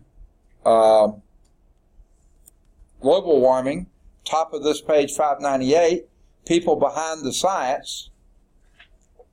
I wish I had somebody else read this. The person featured here is Wilhelm Furman Koren Brzezinski, or something like that. I don't know how to pronounce that name, obviously. Norwegian scientist, created modern meteorology. That's quite a statement, okay? So his father was a professor of mathematics, so you see good things come out of that, okay? And that's a pretty nice read, too. If you want to use this as information for your paper topic, this can't be your source. You can get the ideas from here. You'll need to get your source somewhere else. And I think I'll wait on this last slide until we see. Well, no. Okay. Let's hit this one now. Intergovernmental Panel on Climate Change, the IPCC, was established by the United Nations back in 1988. Now, why did they do that? I think probably for 30 to 50 years prior to that, scientists were saying, hey, we've got problems here, people. We've got an issue coming up here. This is something we need to pay attention to. Finally, I mean, decades after scientists were alerting people to it, they came up with this IPCC. Now, that's probably some politics in it. There's always politics and stuff. But most of it was based on science. Okay?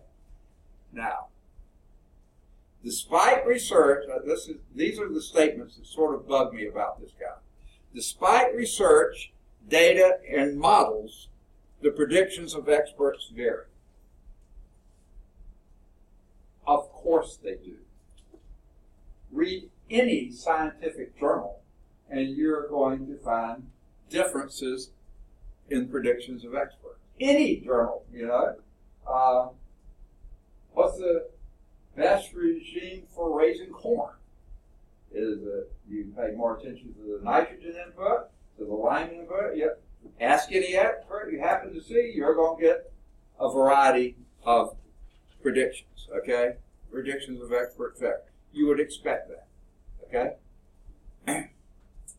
The way it sounds like, the way this is written, and again, this slide was from several editions ago, so it's probably, it may even be close to a decade old now, and maybe before that.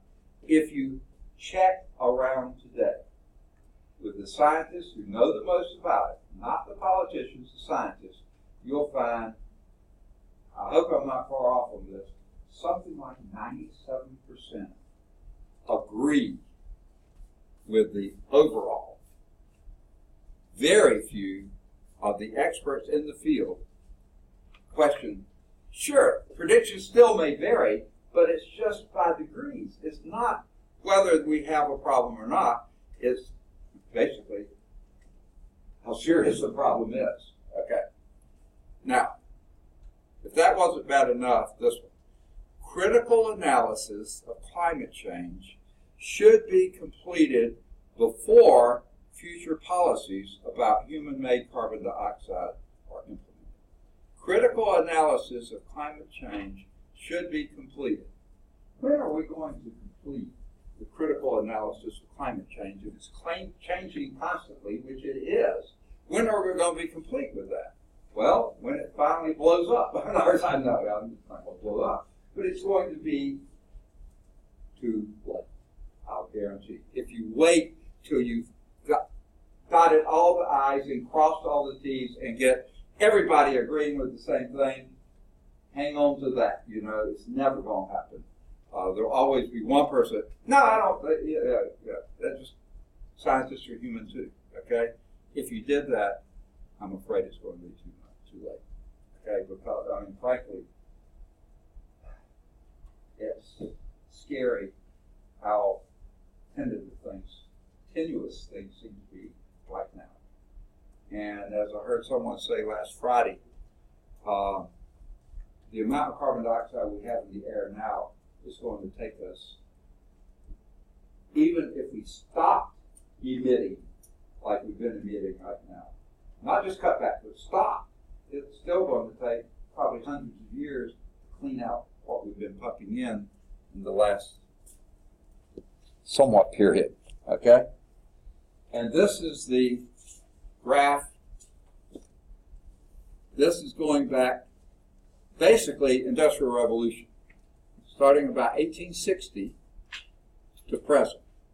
Now, this is all Industrial Revolution, so carbon dioxide has been increasing pretty markedly the entire period, but look at it since the 1950s, 60s, 70s. Look at the trend there, people.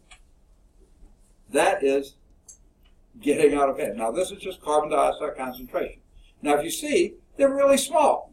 400 parts per million, that's pretty small. But when the baseline in just 150 years ago or something like that was 280 parts per million, 2010, it had passed 400 parts per million, okay? That is nothing short of dramatic, okay? And that's the steepness of the curve you saw there. How closely did that resemble the steepness of the curve I was pointing out on temperature change? I don't see how that could be coincidental. Okay, so, and that carbon dioxide is not just naturally produced, we are producing much of it, much of it. So, we need to do something. But all we can do is talk, okay, and disagree and wait till everything's been completed. And then we'll say, okay, let's make some policy decisions. Too late. Okay. That was the last slide. Okay. Nothing replaces reading the chapter. Please, folks, this is, as much as I talk some about the author, it is a good text. It is a good book. It has lights. I can't hit it all. The slides can't hit it all. Please read the chapter. Once you've read it, the summary, it's a pretty decent one, not as long as some, but better than others. Key terms, probably certainly longer than the last couple chapters we've had, but about normal, I would say. Applying the concepts. These are probably the best questions to look at for studying for your test. They have 45 here, maybe just a slight bit short of normal, but very close to normal. Answers are given, and if you can't get the answer, the same answer they get here, look back, see if you can figure out why. If you can't figure out why, please ask, because probably others need to know that. I didn't see Chris come in, but I see he's here now. Has anyone else come in since I last caught people coming in? Okay. All right. Okay, that's what I meant to have. Okay. So, applying the concepts, great things to study. You won't see these precise questions on the test, but the test will be covering the same material these questions cover. Questions for thought, they have 14 here, maybe a few fewer than normal. Further analysis, 4, that's about normal. There is a little invitation to inquiry about microclimate experiments. You can look at that. Maybe if something turns you on about that, you might think of that as a paper topic. Okay. They have quite a few of these parallel exercises. Some of them I think you might find very interesting, others maybe less so. Okay. Now, we're right at a good time to call roll again. So let's hit it. Luis didn't make it in today yet anyway. Lexi hasn't made it in yet today anyway. Zarika's still here. As far as I know, Brianna's not. Does anyone know if Brianna's coming back? Does anyone know Brianna? She sat back there. Okay, you don't. If you do see her or know her or something, tell her her name's not showing up on the roll. I don't know if she knows that or not, but she probably needs to know it if she doesn't know it. Okay, CJ is still here. Ethan is still here. Amanda's still here. Jordan's still here. Jonah's still here. Patrick's still here. Maurice didn't make it in today yet. He's had the flu. I hope he hasn't had a relapse. Okay. Cameron's still here. Okay, does anyone know Derek, who sat right back there? His name's not showing up on the roll anymore. I don't know if he realizes that or not, but if you do know him, let him know that. Okay. Chris Teagan is still here. Chris just got here. Latricia is still here. Heaven's still here. Ian's still here. Edward's still here. Maya hasn't made it in today. Okay. Y'all don't know Michael Pruitt, but he wasn't in the class, he was in the class, he wasn't in the class, and he was in the class. He is now, but I had to go back and put his attendance in every day from the beginning of the term because they took him out and then put him back in. I don't know why they do that kind of stuff. Okay, Ken's still here. Oh, by the way, yeah, okay. Good deal, thank you.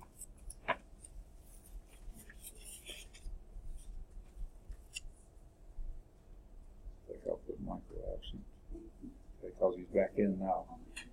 Diamond's still here.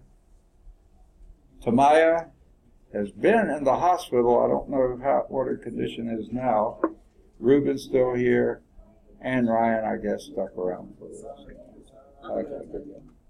That's 1, 2, 3, 4, 5, 6, 7, 8, 9, 10, 11, 12, 13, 14, 15, 16, 17, 18, 3, 6, 9, 12, 15,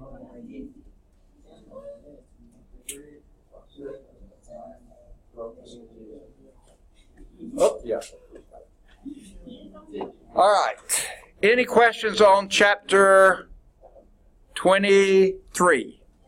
Just a reminder, folks, the test on 23, okay, since a lot of people have come in since we talked about this, if I can today, I'm going to get in touch with Jerry Tracy. If I can't today, I may try tomorrow. Usually it's hard to get in touch with him in the morning because he works late at night, and then he doesn't get up early in the morning, and he comes into work sometime in the mid-afternoon. So I can't get in touch with him most of the time in the morning. I have been known to get in touch with his wife, and she get the message, and he'll call me back. So I may try that with Kathy if I need to. But anyway, we're going to try to schedule the field trip to Channel 13 Weather Station, which will be our lab for Chapter 23. I don't have a paper lab. That will be our lab for 23. All right, good. Thank you. I'm sorry?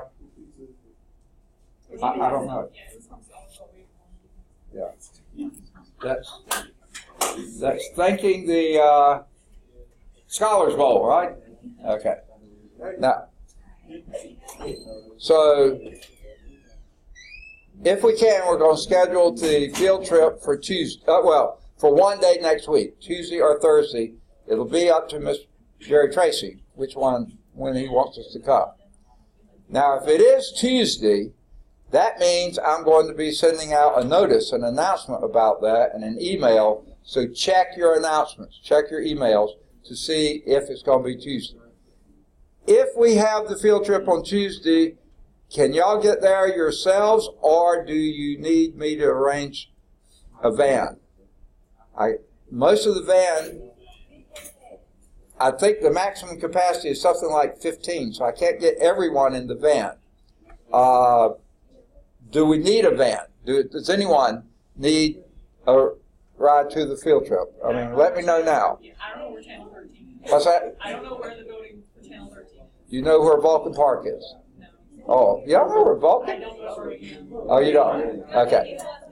Okay, so you want a ride? You need a ride. Okay. How many others need a ride? 1, 2, 3, 4, 5, 6, 7, 8. Okay. I'll try to get a van. I don't know what day it'll be yet, but either Tuesday or Thursday or the following Tuesday. Okay, so I will try to get a van. Okay? Now, watch for, if it is going to be Tuesday, I'll have to send out an announcement. Here's when I think it'll be, just based on past terms. I think he'll want us there sometime shortly after 2 o'clock. That's what it's been in the past several terms. So that means we'll be leaving here at 1:15. At 1:15, the beginning of class, we'll have to get on the road to get there. You see, the best way to get there, you can't get there from here because of the construction on 2059. Okay? Now I've got to figure out a way to get there. I know several ways, but I've got to figure out the shortest way, quickest way to get there. So we will need to leave right at 1:15. So the van will be leaving at 1:15. If it's Tuesday, whatever day it is. Okay. Now, given that we don't know which day it is, the next day we have class here, Tuesday or Thursday, whichever it is, we will have the test on Chapter 23, the last 30 minutes. Okay? So if we go to the field trip on Tuesday, then actually, since so many of you will be riding the van, when we get back from the field trip, you'll have the option of taking the test then, so you don't have to stay late the next day. The rest of you who don't come back, we'll have class until we run out of material, and then you'll have to take your test then. Okay? So, the test will be the last 30 minutes, either Tuesday or Thursday. Okay? What day is the last day to turn in our papers? What's the question? What day is the last day to turn in our papers? The last day to turn in your paper would be Tuesday of the following week. Okay? Please don't wait till the last day. If you can get them done sooner, get them in. Okay? See, we have let's go over this then. That's a great question. Hey, excuse me. I'll be here till 6 tonight, so I don't mind staying. Okay. Now, we have class today, of course. We have class next week, Tuesday and Thursday. We have class the week after Tuesday, and then Thursday is the final exam day. So the last day to turn in your paper is that Tuesday of that week. Please don't wait that long if you can get it in sooner. Okay? I'd rather not have them all coming in the very last day.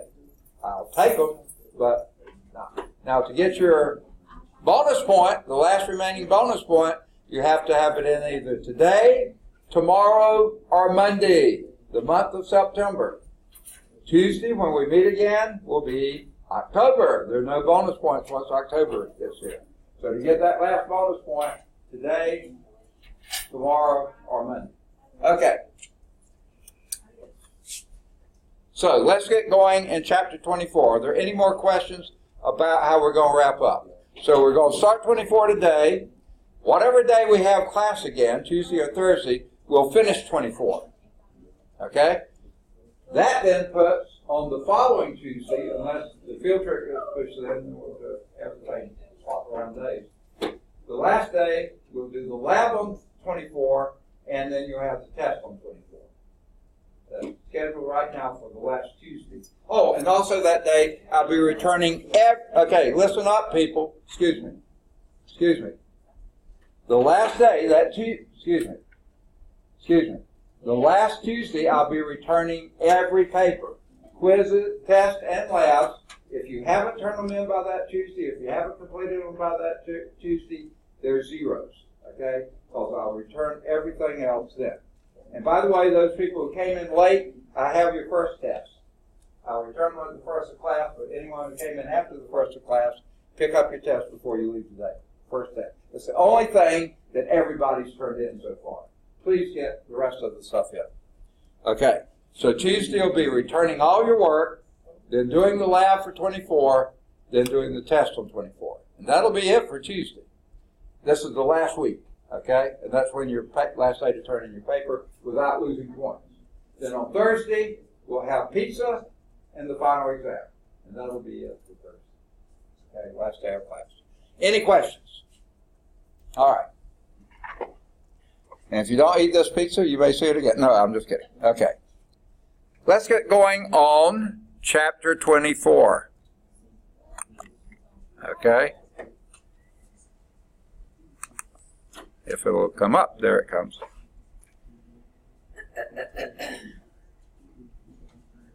All right.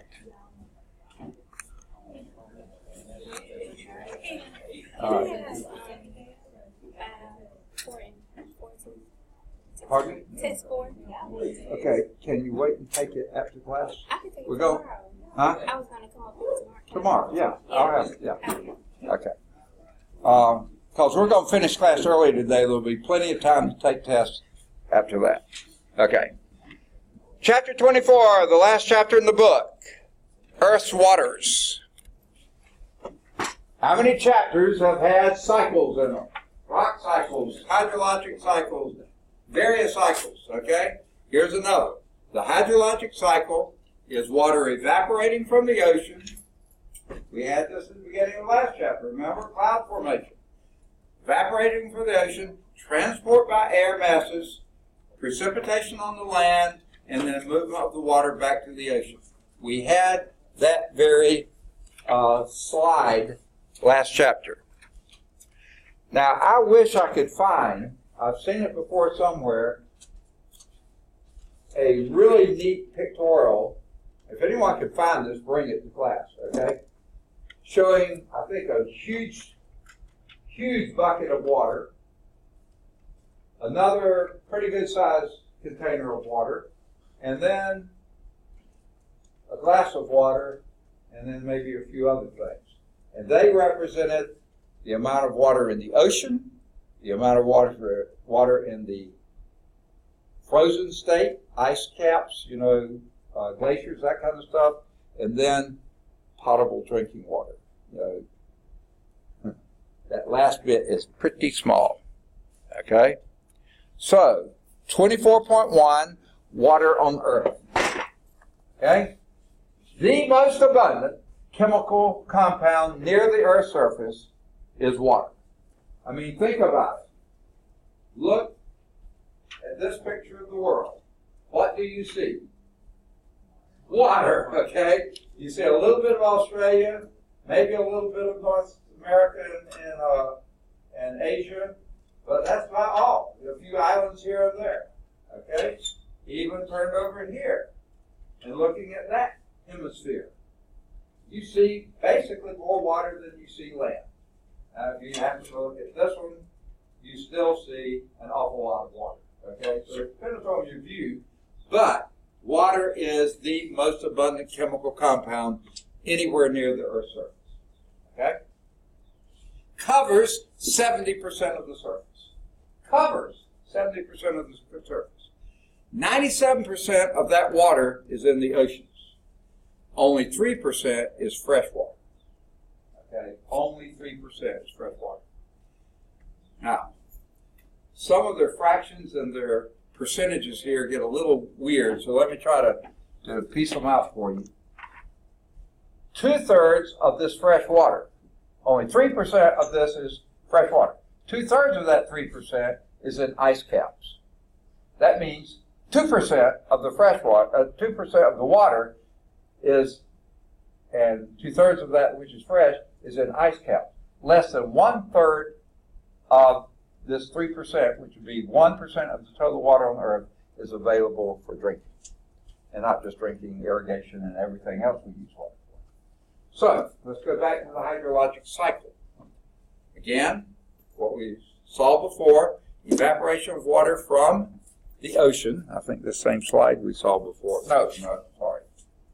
This is talking about this percentages over here.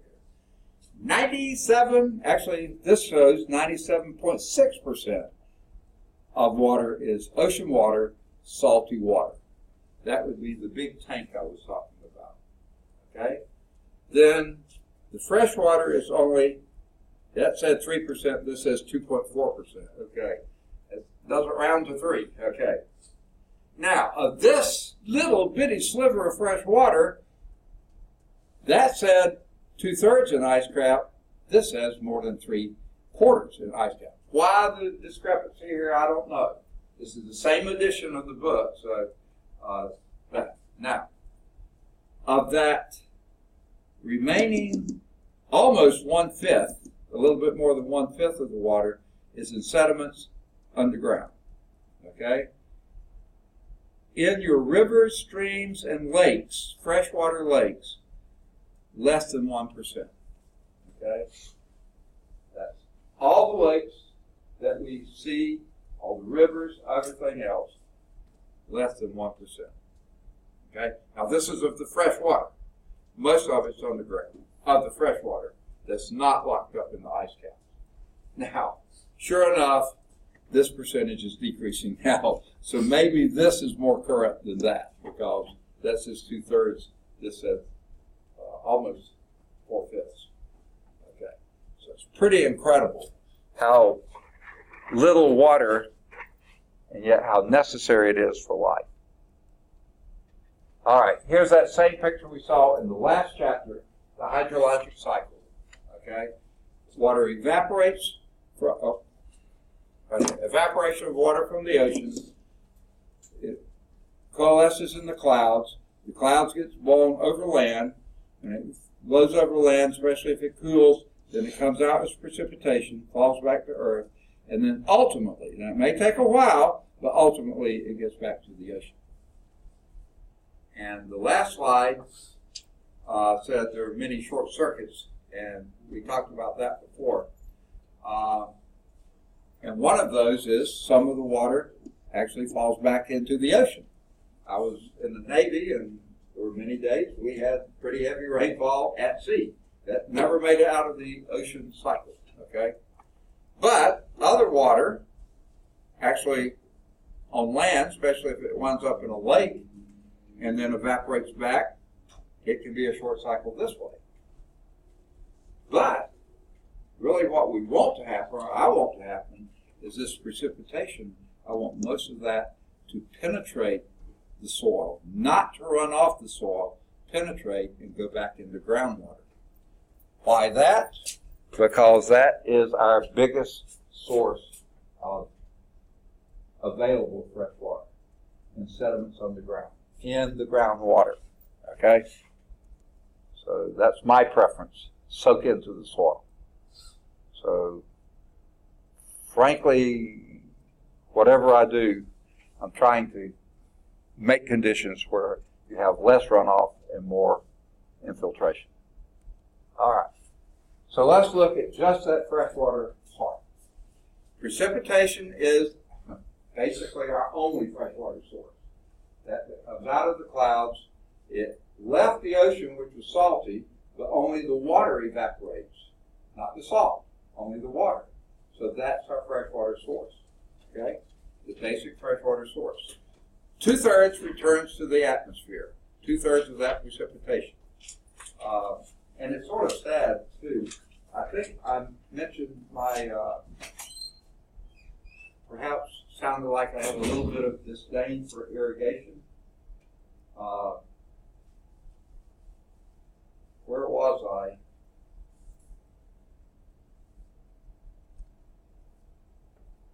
Recently, I saw irrigation going on one of these hot days like today. Middle of the day, 90, probably 97 degrees out there. Saw these big booms just spraying the water out. I was looking, and most of that, it sprays it out in the mist, and it evaporates and goes right back into the air. Not reaching the crops. I mean, some was reaching the crops, sure, but I think most of it was evaporating before it ever hit the soil. And I got to thinking, and this wasn't near where I live, but I just imagined it was.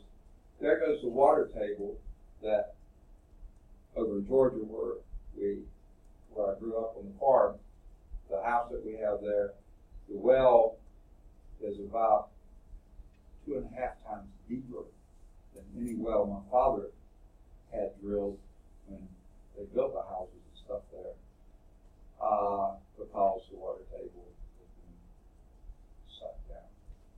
And I think there he is spraying the water table into the air, not even on the crops. Okay. Now, some of it did get to the crop, but 2/3 returns to the atmosphere. And when it's a hot, dry day like this, so much of that is evaporated. Not the best way to irrigate, by the way. The remaining 1/3 of that precipitation we have runs off flowing downhill, which is not usually all that useful, or the groundwater is absorbed into the surface. That's what I like to see. Now, it can emerge somewhere else as runoff, and it does, okay? Sure enough, when that penetrates the soil, it hits water table, and we'll see a graphic. I don't know if it's this one or not. Yeah, this sort of shows it, okay? Let's just imagine rainfall hit, okay? Now, this is not a very healthy looking landscape in my mind, okay? Because there's lots of places where water runs downhill, then hits into the stream and runs here. But any that does penetrate the soil, hopefully lots of it does, it hits what we call the water table here. And even though it made it into the soil here, it hits the stream here and still runs out, because the stream here may actually reach the water table and it still makes its way in. Okay? So it's unavoidable. It's going to wind up back in the sea at some point, but the more we can hold it here, the better. Okay? And that's why my personal preference is mulch everything. Mulch helps hold the moisture there. It helps it from evaporating off the soil. It helps the roots keep the moisture close. Okay. Probably all you'll be in charge of is a little yard, most likely. And I hate it. A few years ago, my wife decided I was too old and decrepit to be mowing any longer, and she hired her team to come in and do it. And I repeatedly said, cut the grass high, don't cut it low, cut it high. That's much better on the grass. It's keeps you. They scalp it, and they blow it, and they pick up all the stuff and put it in a hole somewhere. And I hate it. I want every bit of that. Grass clippings, everything, chopped up leaves going right back onto the soil. That to me is the best way to go. Keeping as much moisture as you can there. Okay, I'll get off that soapbox. Okay. Now, it can emerge elsewhere as runoff, like we showed there. The runoff/groundwater distribution depends on the soil type. Remember some of those soil types? Sandy soils, it soaks it in like crazy. Good deal. Okay? Clay soils, way more likely to run off. Okay? However, if you mix a little bit of good mixture of clay, clip, silt, and sand, what do we call that? Good, healthy mixture of clay, silt, and sand with humus. A second. It begins with F. Loam, exactly. That loamy soil, that will be the best kind for holding the moisture. And even if you have a clay soil or a sandy soil, mix in that organic matter. Healthy amounts of organic matter, that will hold the moisture. Okay? So that's why I hate it when they pick up the leaves and this that good. Nope, I want them there. Okay. I didn't get off the soapbox today. Okay. Depends on the soil type. So different ones. And dryness. Okay. The wetter the soil, the better it is at holding more moisture up until it gets saturated. Because a very dry soil actually becomes hydrophobic and it doesn't attract water. The water runs off of it. A slightly moist soil is hydrophilic, liking that water, and it sticks to it and holds better. Okay. So the dryness of the soil amounts to the amount and type of vegetation. That's why I want that grass basically as tall as you can leave it cut. The more vegetation there, the better it is at holding moisture. Okay? Grasses are better than trees, believe it or not. But if you have dense trees, then you usually have pretty good leaf mulch and stuff under it, so you're still okay. Okay? The type of vegetation. Steepness of the slope. That's what bothers me about this. Some of these slopes look pretty steep. Now, some of them are not so bad. Okay? But the steepness of the slope will determine how much runs off as opposed to how much soaks in. Okay? And the rate of rainfall. Now, we can't do much about that yet. Okay? That's given. Okay? But it seems like to me, and there I'm getting back on a different soapbox, the worse we fiddle with the environment, the more intense our storms have been getting, which means we have those storms where the rate is so great we can't possibly deal with the moisture the way it needs to be dealt with.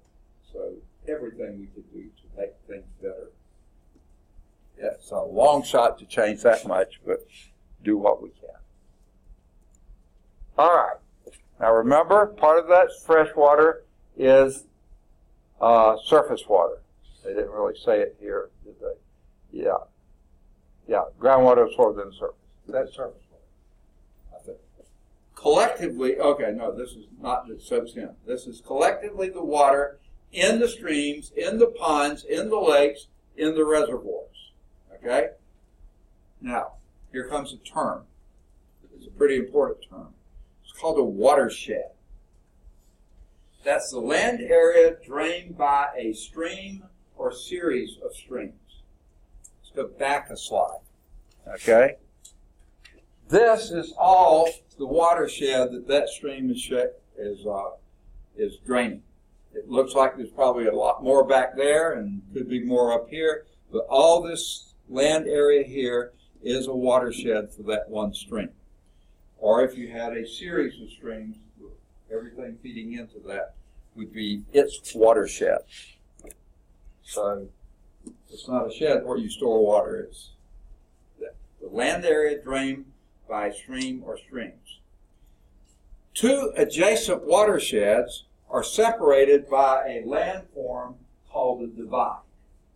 Because basically, at that, and it doesn't have to be a sharp peak or anything else, but at that peak on one side, it goes into this stream, and the other side it goes into that stream. It divides the water. So that's called the divide. Another good term. Two adjacent watersheds are always separated by a divide. Now, we have little divides, we have bigger ones. I get my thrills in strange ways, I guess. But when I'm driving home down Bessemer Superhighway to go to where I catch the interstate, there's that one hill there before I get to where I turn off the interstate. You look out and you see the whole city of Birmingham there. I know that peak right there has to be a divide. Water is going this way on this side of it, it's going this way on the other side. Because you can see far more than you can anywhere else. So that's the divide. Now, there's lots of divides, bigger and smaller and stuff like this. But then we get to what we call the continental divide. It separates the watersheds draining on opposite sides of the continent. Now, let's see if we can get that. Yes, here it is. Okay? There is at least one continental divide. Everything on this side is draining into the Gulf of Mexico or the Atlantic. Everything on this side is draining into the Pacific. That is the continental divide. Now, if you'll notice, they don't quite have it drawn correctly and they have it way too straight. It's a real jagged type thing. But up here in the northwest corner of Wyoming, that's where Yellowstone, you hear me talk about Yellowstone a lot. I love that place. Yellowstone National Park is right there. And when we were in Yellowstone, and actually, sometimes my wife thinks I'm really weird, but this time she really got into it too. When we were driving through the park, the last time we were there, and I had seen, I taught this many times and also seen those signs, I started paying closer attention. You cross the Continental Divide several times.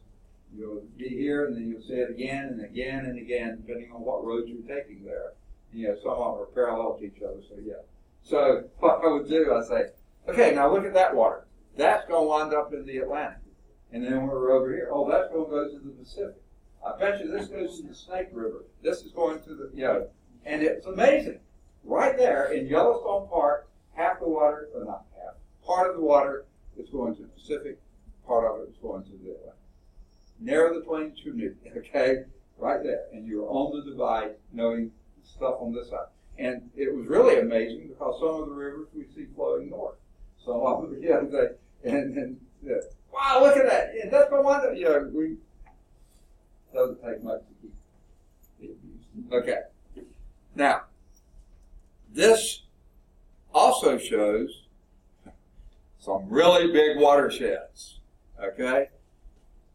This is considered to be the Mississippi River watershed. Now, I think probably more accurately it should be the Mississippi-Missouri watershed because the Mississippi basically goes up here, on up here, and somewhere up here in Minnesota is where the headwaters for the Mississippi is. Okay, it's a long river. It's one of the great rivers of the world. But it's also fed right here around St. Louis. No, this is too far. St. Louis here, the Missouri River comes in. And the Missouri River headwaters is somewhere up here. So it also actually may be longer than the Mississippi. But when you combine the two together, the Mississippi, Missouri, that's major. But those aren't the only two. Here is the Ohio River here. The Tennessee River, comes in here. And there's lots of other rivers feeding into this watershed. But this is another divide. Anyone guess what this is? This is the Appalachian Divide. Now, not all, okay.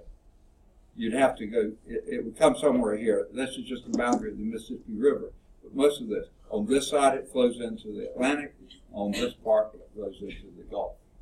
It's a minor divide, but that's the lesser. This is the major continental divide, Pacific Atlantic, through the Gulf of Mexico, some of it over here. Now, even in Texas, Rio Grande flows into the Gulf of Mexico. So, even this. So, these don't flow into Mississippi, they flow into other rivers. Most of the rivers here in Georgia, they all flow either through Georgia, through Florida into the Mississippi, like the Chattahoochee comes down here, and the Apalachicola, it flows in here. Many rivers in Georgia flow here, South Carolina, North Carolina. So they each have their little watersheds. But this Mississippi, man, that's a big one. Probably this isn't quite right. There's got to be something that's feeding into the Great Lakes here, so they probably drew it a little too close. But this is amazing. There is a divide here that separates the water going into the Mississippi from going into the Great Lakes, which are going to go out to the Atlantic vessel. So there are lots of divides here you can't see. The other major river divides or watersheds, Mississippi, Missouri is the biggest. Colorado and Columbia are two other really big ones. Colorado River, what's one feature of the Colorado River? And this is one I haven't seen and I want to see, sort of on my bucket list. Grand Canyon, you're absolutely right. It's on the Colorado River, so it's certainly the Colorado River watershed. All that water is ultimately going to make it into the Pacific. Not directly here, but it's going to make it there ultimately. It goes into the Gulf of California first and then into the Pacific. The Columbia River watershed, now that's not the only one. This is the Snake River here, and other rivers are feeding into it, but ultimately going into the Columbia River here. And that goes in, I think that's near Bremerton, Washington. No, that may be Seattle. Where it's coming in there. Seattle, yeah, Bremerton's on up here. So that's the Columbia River watershed. So those are the three biggest in the U.S. There are many other, and of course they will be much smaller and very much smaller, but just by every river you happen to see that makes it to the Gulf is going to form some sort of a watershed. So many of them both feed into the Mississippi, Missouri. All right. So what's an area drained by one river or stream? A watershed. And what separates the watersheds? A divide. Okay. Now let's look at groundwater. That was surface water. Let's consider groundwater. Okay?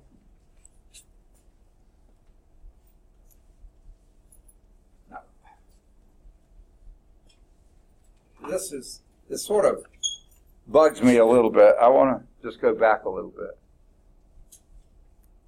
Okay. Now I guess they're being consistent. They call it surface water and then groundwater. Okay. I thought they were confusing it. Okay. The underground water, that's the same as what we're calling groundwater. That's saturating the open spaces between rock and soil particles. Okay. Now here's another. This is going back to soils for a minute. This is a trick or a trivial question, whichever you want to call it. What would you consider soil? A solid, liquid, or gas? Solid, I heard. Sounds pretty reasonable. The answer is yes. Now, it's really all three. A healthy soil is going to be about 50% particulate, and about 50% pore space. No particles. And in that pore space, a healthy soil is going to have about 50% water and 50% air. Okay? And when I'm saying healthy soil, soils that do well growing crops or things that are supposed to grow, grasses or whatever. And the reason for that, you see, if it's all solid, packed down, what you have is a brick. Okay? That's not going to grow many crops. Okay? That's what the bottom of a mud puddle is. That's why water won't penetrate, because you run over it with your four-wheel drive vehicle so many times, you've pumped all the air, the pore space out, and you just have solid material that the water can't get through. So a really good, healthy soil is going to be about 50% solid and 50% pore space. Now, the pore space, a really good, healthy soil would be 50% moisture and 50% air. Because roots need to breathe. Roots are just like we do. We are. They breathe in oxygen and breathe out carbon dioxide. The leaves breathe in carbon dioxide and breathe out oxygen. But the roots are just like us. They're breathing in oxygen, breathing out carbon dioxide. So you have to air it. Otherwise, what you have is a waterlogged soil. If all those pore spaces are filled with water, your plant dies. It can't live. Now, some plants, the mangroves down in the beach, the outlying areas, they can live. Somehow they're a lot like fish. They can take the oxygen out of the water. So they can make it, but not many plants can. So if you overwater your house plant, they're probably going to wind up dying. Not from just overwatering, there's other chemical things going on with that too. Okay, but so to be a healthy soil for growing plants, 50% pore space. This is a rule of thumb. 50% solid particles, 50% pore space. Now, the pore spaces don't need to be big. They need to be a variety of pores, large, small, and medium, okay? Not too many large, okay? And then of the pore spaces, 50% fill with water. Could you spell what space? Could you spell that word for me? Pore, P-O-R-E. Oh, like pore pores in your skin. Oh, okay, pore space. Pore space, yeah. Pore space is where I live. No, I'm just kidding. Okay, okay. Is that why you aerate the soil once or twice a year or whatever? It's a good, especially if people have been walking or running lawnmowers, heavy equipment over it. Yeah, that's why you do that. It's exactly, okay. And golf courses and things like this, they do too. Okay. Good point. Okay. So, what you need is pore space. The open spaces between the rock and soil particles, that's where the water goes. Now, air goes there too. But if you're talking about underground water, where there's not that much air or need for air, because roots aren't growing down there, then this is where the water saturates.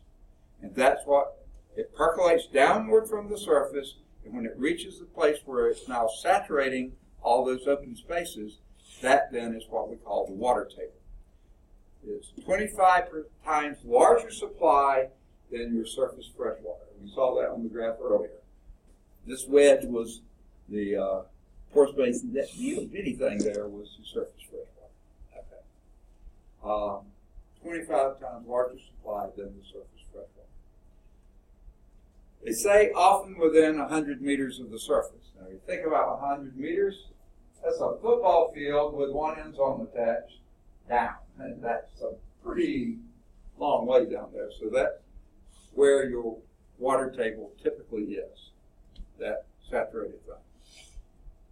When we drilled our well over in Georgia, they first hit water around 100 feet, but it wasn't consistent.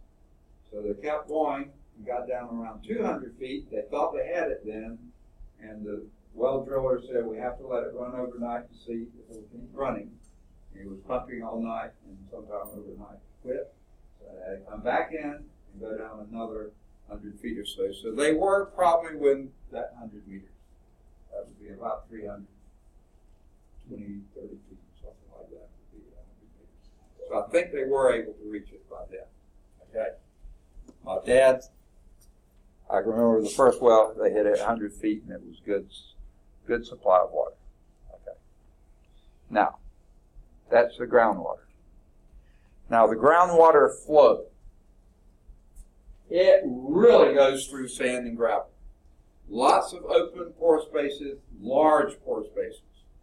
Very permeable for water flow, meaning the water flows through it really easily. Now, is that good, bad, or indifferent? You're trying to raise crops, that's not a good thing because the water goes right through the root zone and doesn't hang around long enough for the roots to suck it up.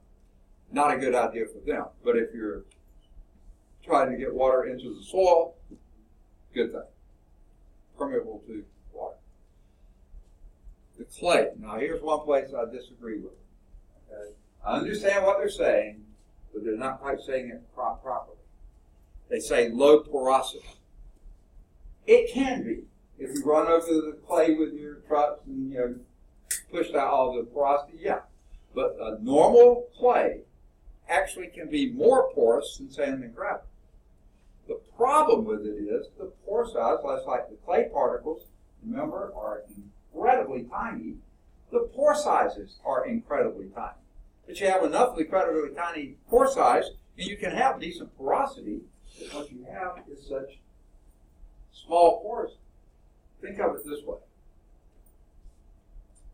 I may have used this example before. Have you ever gone to a fast food place early in the morning on your way to school, because you couldn't quite wake up, got that hot cup of coffee, and got one of those little bitty straws that you can sip it through, and you may get it cool enough it only scalded your mouth with a second degree burn. Okay, you know what I'm talking about. Little bitty straws. Okay. And you could pull the coffee out. Have you ever considered using one of those little bitty straws to drink your milkshake with? No, you wouldn't, because you'd pop your eardrum trying to suck that stuff out. It wouldn't work. Okay? The point is, the smaller the pore size, the more difficult it is to pull the moisture through. Okay? Whether it's being pulled by gravity or plant roots trying to pull it up, the smaller the pore size, the harder it is to get it to move. Just like sucking through that tiny little straw. Okay? So it's not a problem of low porosity, it's a problem of very tiny capillary size pore spaces. Okay? They are impermeable, whereas these are permeable. This is pretty close to impermeable, especially when they're saturated or compressed. Now, when you get to compressing it, there you have compressed out the pore size, so that does make low porosity. Compression does make this. But when they're saturated, it's still hard to get the water through because the pore spaces are so tiny. Okay. So, one little argument with that. Here's a visual on that. If this is your sand or gravel, notice large pore sizes, lots of roots for the water routes, passages for the water to go through. But your clay particles, now this isn't a bad illustration, okay, because clay particles are usually in sheets, okay? So they're not just irregularly shaped, they're usually in sheets. And you'll see this, there are passages, but they're what we call very tortuous, okay? They have to go a lot longer distance to get to the same place, and it's really hard for them to get there. Now, you compress that clay, especially on the surface, and what you do, you line up all those flat particles in the same thing, and now there's no way to get through because you've got them all pressed together. And even though you may have good porosity down here, even though small porosity, you can't get down there to get there to it. Okay. Now, on the other hand, the plant roots have trouble sucking the water out of these pore spaces too because the clay particles hold on to it with a vengeance. Okay. Whereas here, sand and gravel don't hold on to it at all, but the water flows through it so fast that the plant roots can't take advantage. I'm talking about plants. They're not talking about plants here. You get the general idea. Okay. Any questions on that? Oh, I haven't been turning my pages.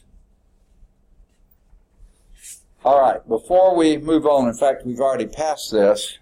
On page 609, there was a really nice blurb. It's almost half a page on Science and Society, water quality.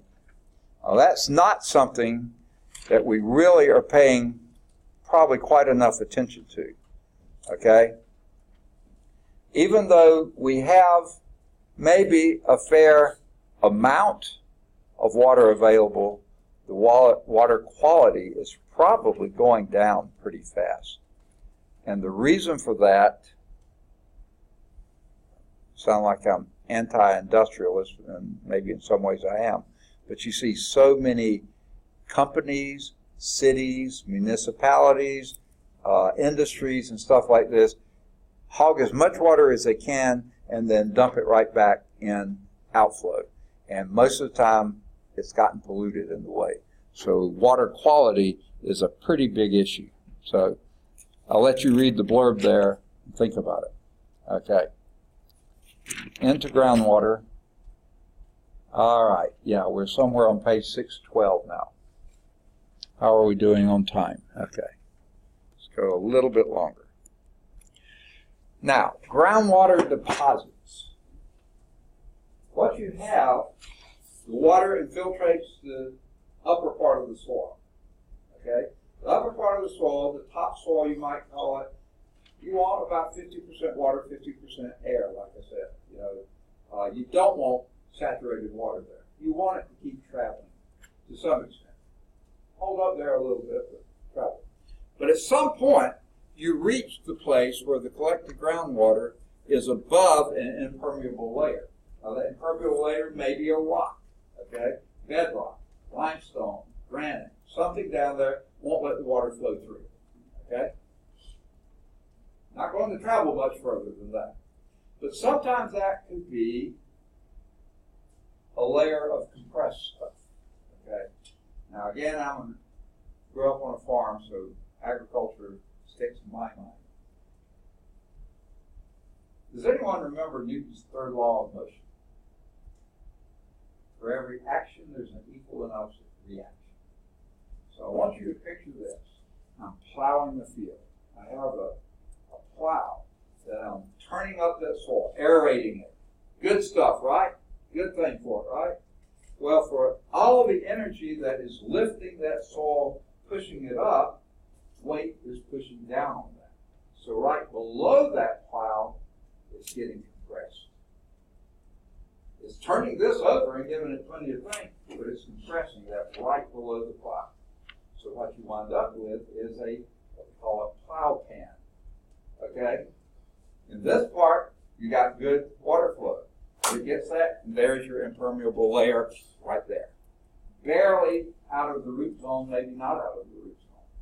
In fact, I've seen pictures of roots going down, hitting that plow pan, and growing this way, having to make a right-hand turn and trying to find moisture elsewhere. Okay. So anyway, that impermeable layer could be something man-made, like a plow pan, or it could be just a layer of clay that is down there naturally. Okay, impermeable. The water table is the top boundary of this zone of saturation. Whatever is down there holding it in, then the part of soil or gravel or whatever that's holding it, that's the top part of that is your water table. I've used it a couple of times. The top boundary of your zone of saturation. Now, water can move laterally within that zone of that saturation. Can't go much further down because it hit the impermeable layer down there, but it can move laterally. And believe it or not, there are underground streams. They got particulate matter there, but the water does move in those laterally. Now, if you get a big enough one of those, and also deep enough, we call that an aquifer. That's a subsurface layer of highly permeable material, perhaps gravel, maybe sand, highly permeable material, capable, and this is terrible wording. That highly permeable material doesn't produce water, it allows the water to flow. Okay, so in that sense, it's the pipe, it's the pipeline. Okay, it's not producing the water. I wish they'd have picked up something else. Transmitting the water, something like that. Now, if you're really, really deep, that's called an artesian aquifer. And I'm convinced the water we have on the farm over in Georgia, good water. It is so clean and clear. I'm convinced it's probably artesian water. We had to drill way down there to get it, and it comes up cool and clean. I think it's probably artesian water. That's confined under pressure from water at a higher elevation. And my guess is when he hit water around 200 feet, that was that artesian water had been forced up. He thought he had it there, but then when he pumped, it wasn't able to sustain. He kept going, and then he got into the real artesian water. But it had been confined under pressure, and that pressure forced some of it up. So here is sort of the pictorial of that. Here is your impermeable layer, your bedrock, whatever that happens to be. Here in Alabama, a lot of that is limestone. Over in Georgia, it's mostly granite. Okay? I don't know many other states as well. But more than likely, most of them granite. We just happen to be on very rich limestone ground. What I just said. The base is that. Okay, then you have permeable layer here, okay, and permeable layer above that too. Now this permeable layer is mixture of air and water in the pore space. This is, and that maybe a little bit too. But any place that you have a dip for some reason, maybe it was left over from a glacier or erosion or something, you're in the saturated part, that'll fill up. And it'll maintain most of the time, unless your groundwater layer goes. So that forms a lake there that you might not even see where it drains out, but it stays there. Okay? Down here, you may have what they call a spring. It's a place where the pressure from above allows the water to come out. You may think it's artesian, but it probably isn't. And then you have your rivers down here. They're usually into the water table. When you really get down on the coast, your swampy areas are actually below the water table. That's why the water stands in them. And ultimately, it gets into the ocean. Now notice, some of this groundwater still makes its way into the ocean. You never see it reach the surface. It goes into the ocean underneath the surface of the ocean. And I've heard people talk about scuba diving near a thing and just feeling currents come out. And it looks like it's just rock there, but it's really a porous layer, permeable layer, and that's groundwater coming out. And you know, kind of like the vents at the pool where they pump the water through. Those guys like, woo, you know, cheap thrill. Okay. So I didn't say that. Okay. Now, on the other hand, if you have one of these really deep aquifers, I really don't like this rendition of it at all. It looks like the aquifer comes up here and you get water going directly into it. That's probably not the case. The hill continues on here, but you have higher levels of water here, and your water table, and again, they haven't shown that. I wish the two artists would have gotten together that did these, because it looks like different ones.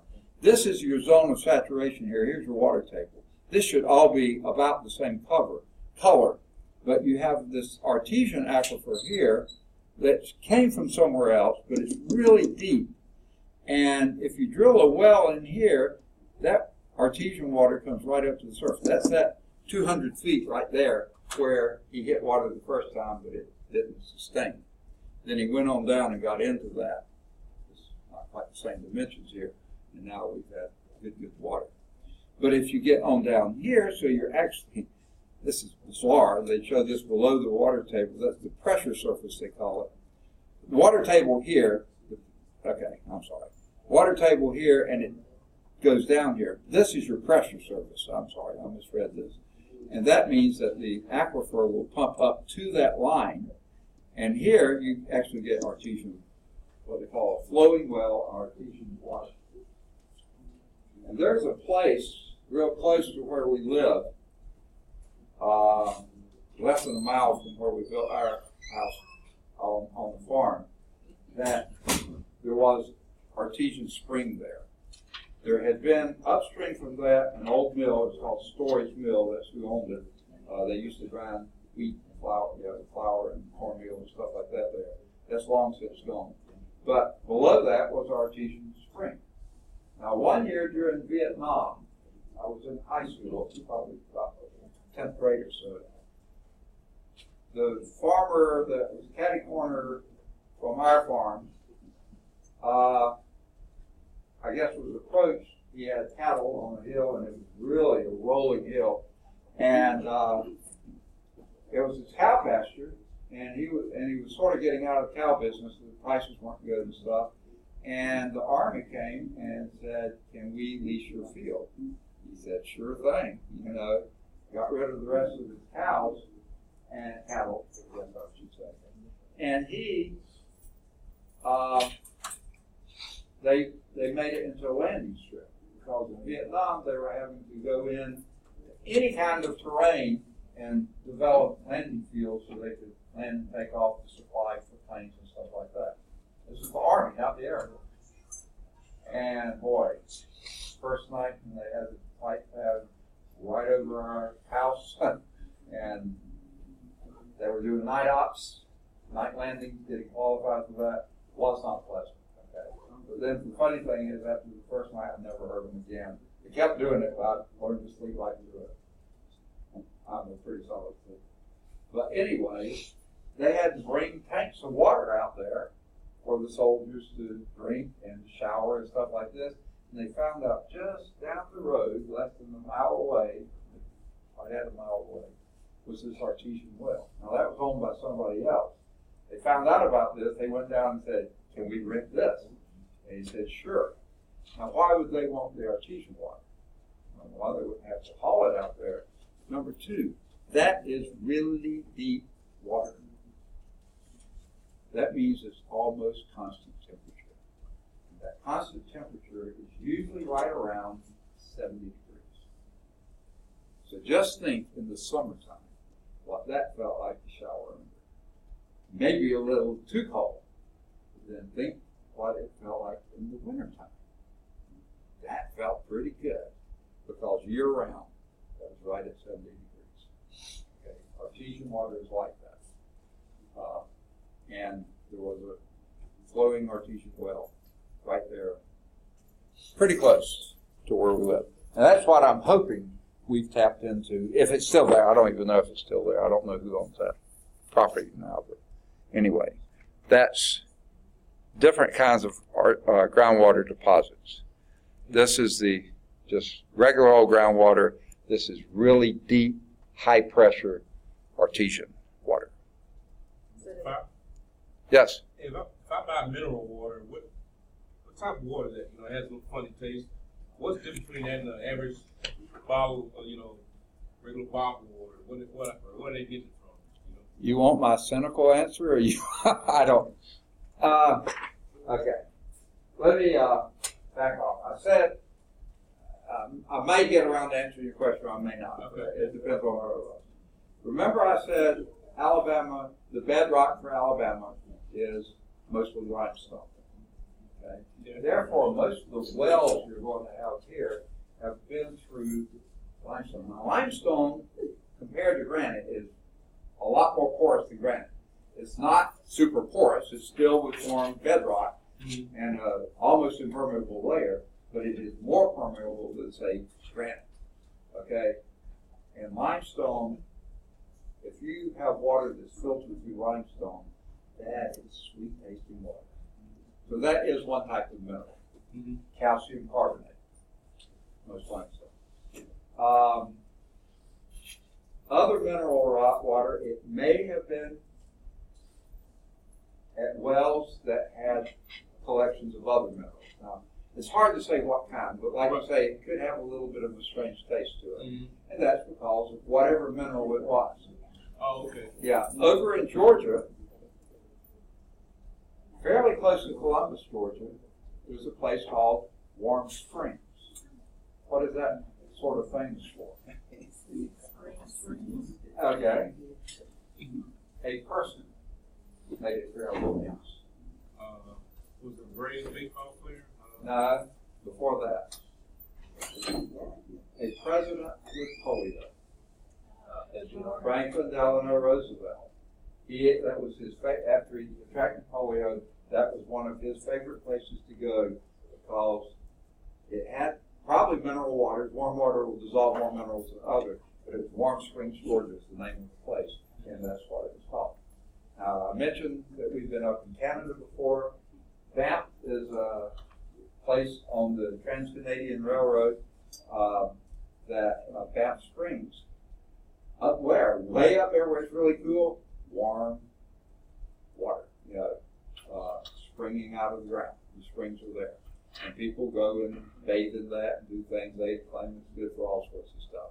So mineral water has something dissolved in it, either naturally or not. And that's where the cynical answer was going to come in.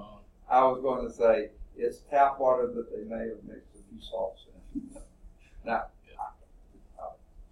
probably not, but I don't know. Okay. Now, if you were to drink purified, what's the term for it? What is it? Absolutely pure water. Distilled water. You'd probably spit it out. Because we like to have a slight mineral taste to it. Distilled water is absolutely tasteless. On the ship we used to add stuff to the water and drinking water on the ship. Yeah. Can we add stuff to it? Okay. Now that's one way of phrasing it. What I think really happened there, at least on the ship I was on, the purest most distilled water, that was sent to the boilers. Because when you superheat steam, if it has little particulates, anything in it, going through those blades in your turbines, tear them up. So what was not the best of the water, not quite the sludge, but on the sludge, that's what we got to drink. It wasn't good enough for the boilers, so we drank it. So, and sometimes it tasted pretty bad. It was salty or a little bit too salty. But other times, now maybe if you had really good distillers on the ship, maybe you did actually have to add something to it to make it taste a little better. I think on the nuke boats, the nuclear submarines, they actually do put something in it. Because that really distills it so much it's really tasteless. So they probably do add salt tablets or something like that to it. So that may be what your mineral water is. Okay, I don't know. Probably. All right. Where are we? Groundwater deposits. Okay. This, to me, looks like a good stopping point. What do you think? Can you be convinced or persuaded and allow me to cheat you out of part of your tuition dollars? Oh, I feel so bad about it, but I'll do it anyway. Okay, what we did, we got not most of the way, but part of the way through the chapter. I think we'll easily be able to finish the chapter in one fairly long class. Either Tuesday or Thursday. We'll see. I'll try to talk with Jerry this afternoon if I can get him. And remember, the next time we meet as a class, we'll hopefully finish chapter 24 and have the test on 23. The other day, hopefully we'll get to go on the field trip, and that will be just about totally field trip day. We will come back here, since many people will be riding the van, if I can get the van. And then those people will have the option of taking the, if we do it before we've had a chance to have the test, they'll have the opportunity to take the test early if they want to. If they don't want to, they can take it for the rest of them. Where is my office? Here, where's my office? You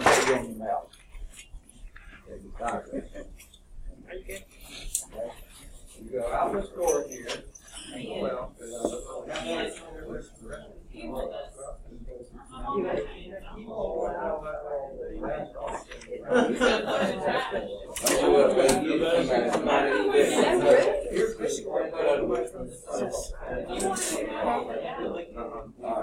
y'all have a good weekend.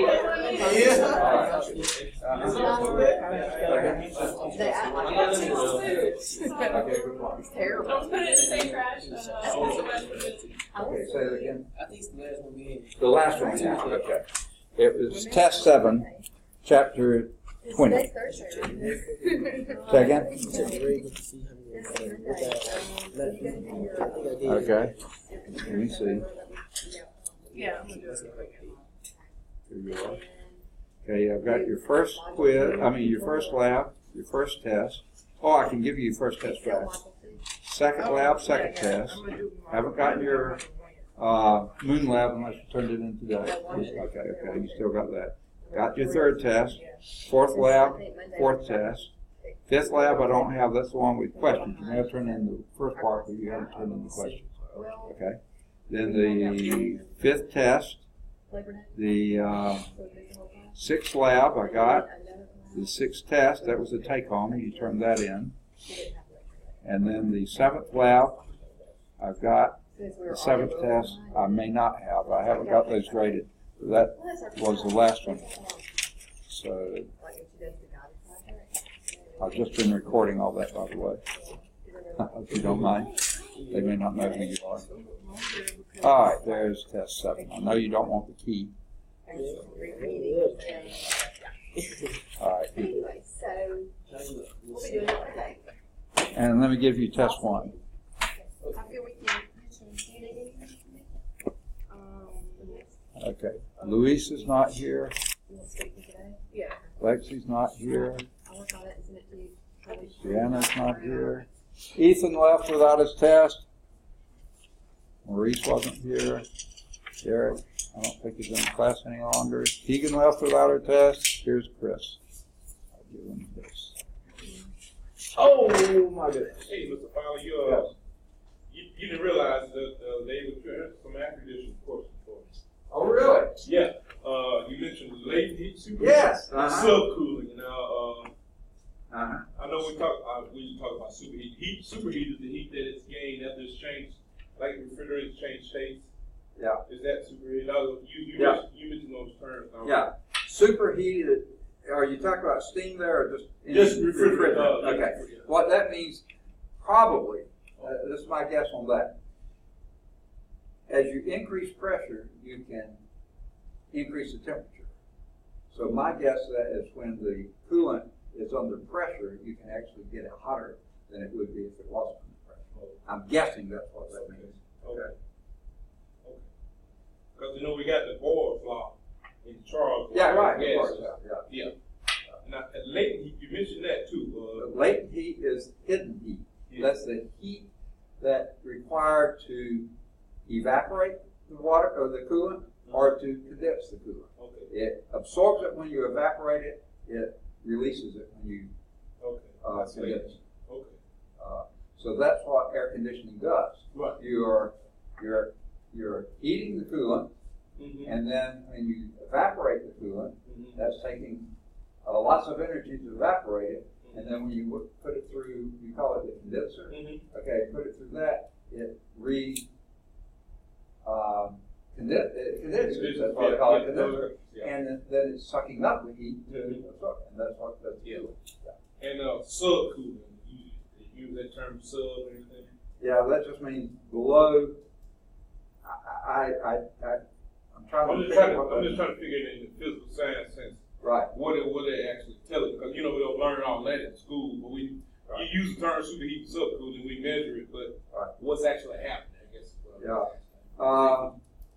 My guess, and this is just a guess,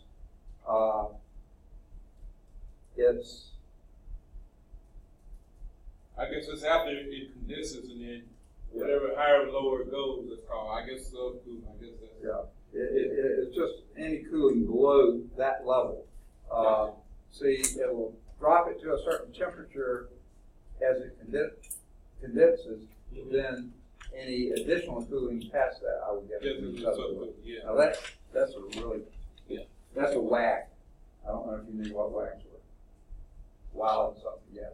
Oh, Right. oh, gotcha. Okay, I figured in the Navy you would have known that. Okay. So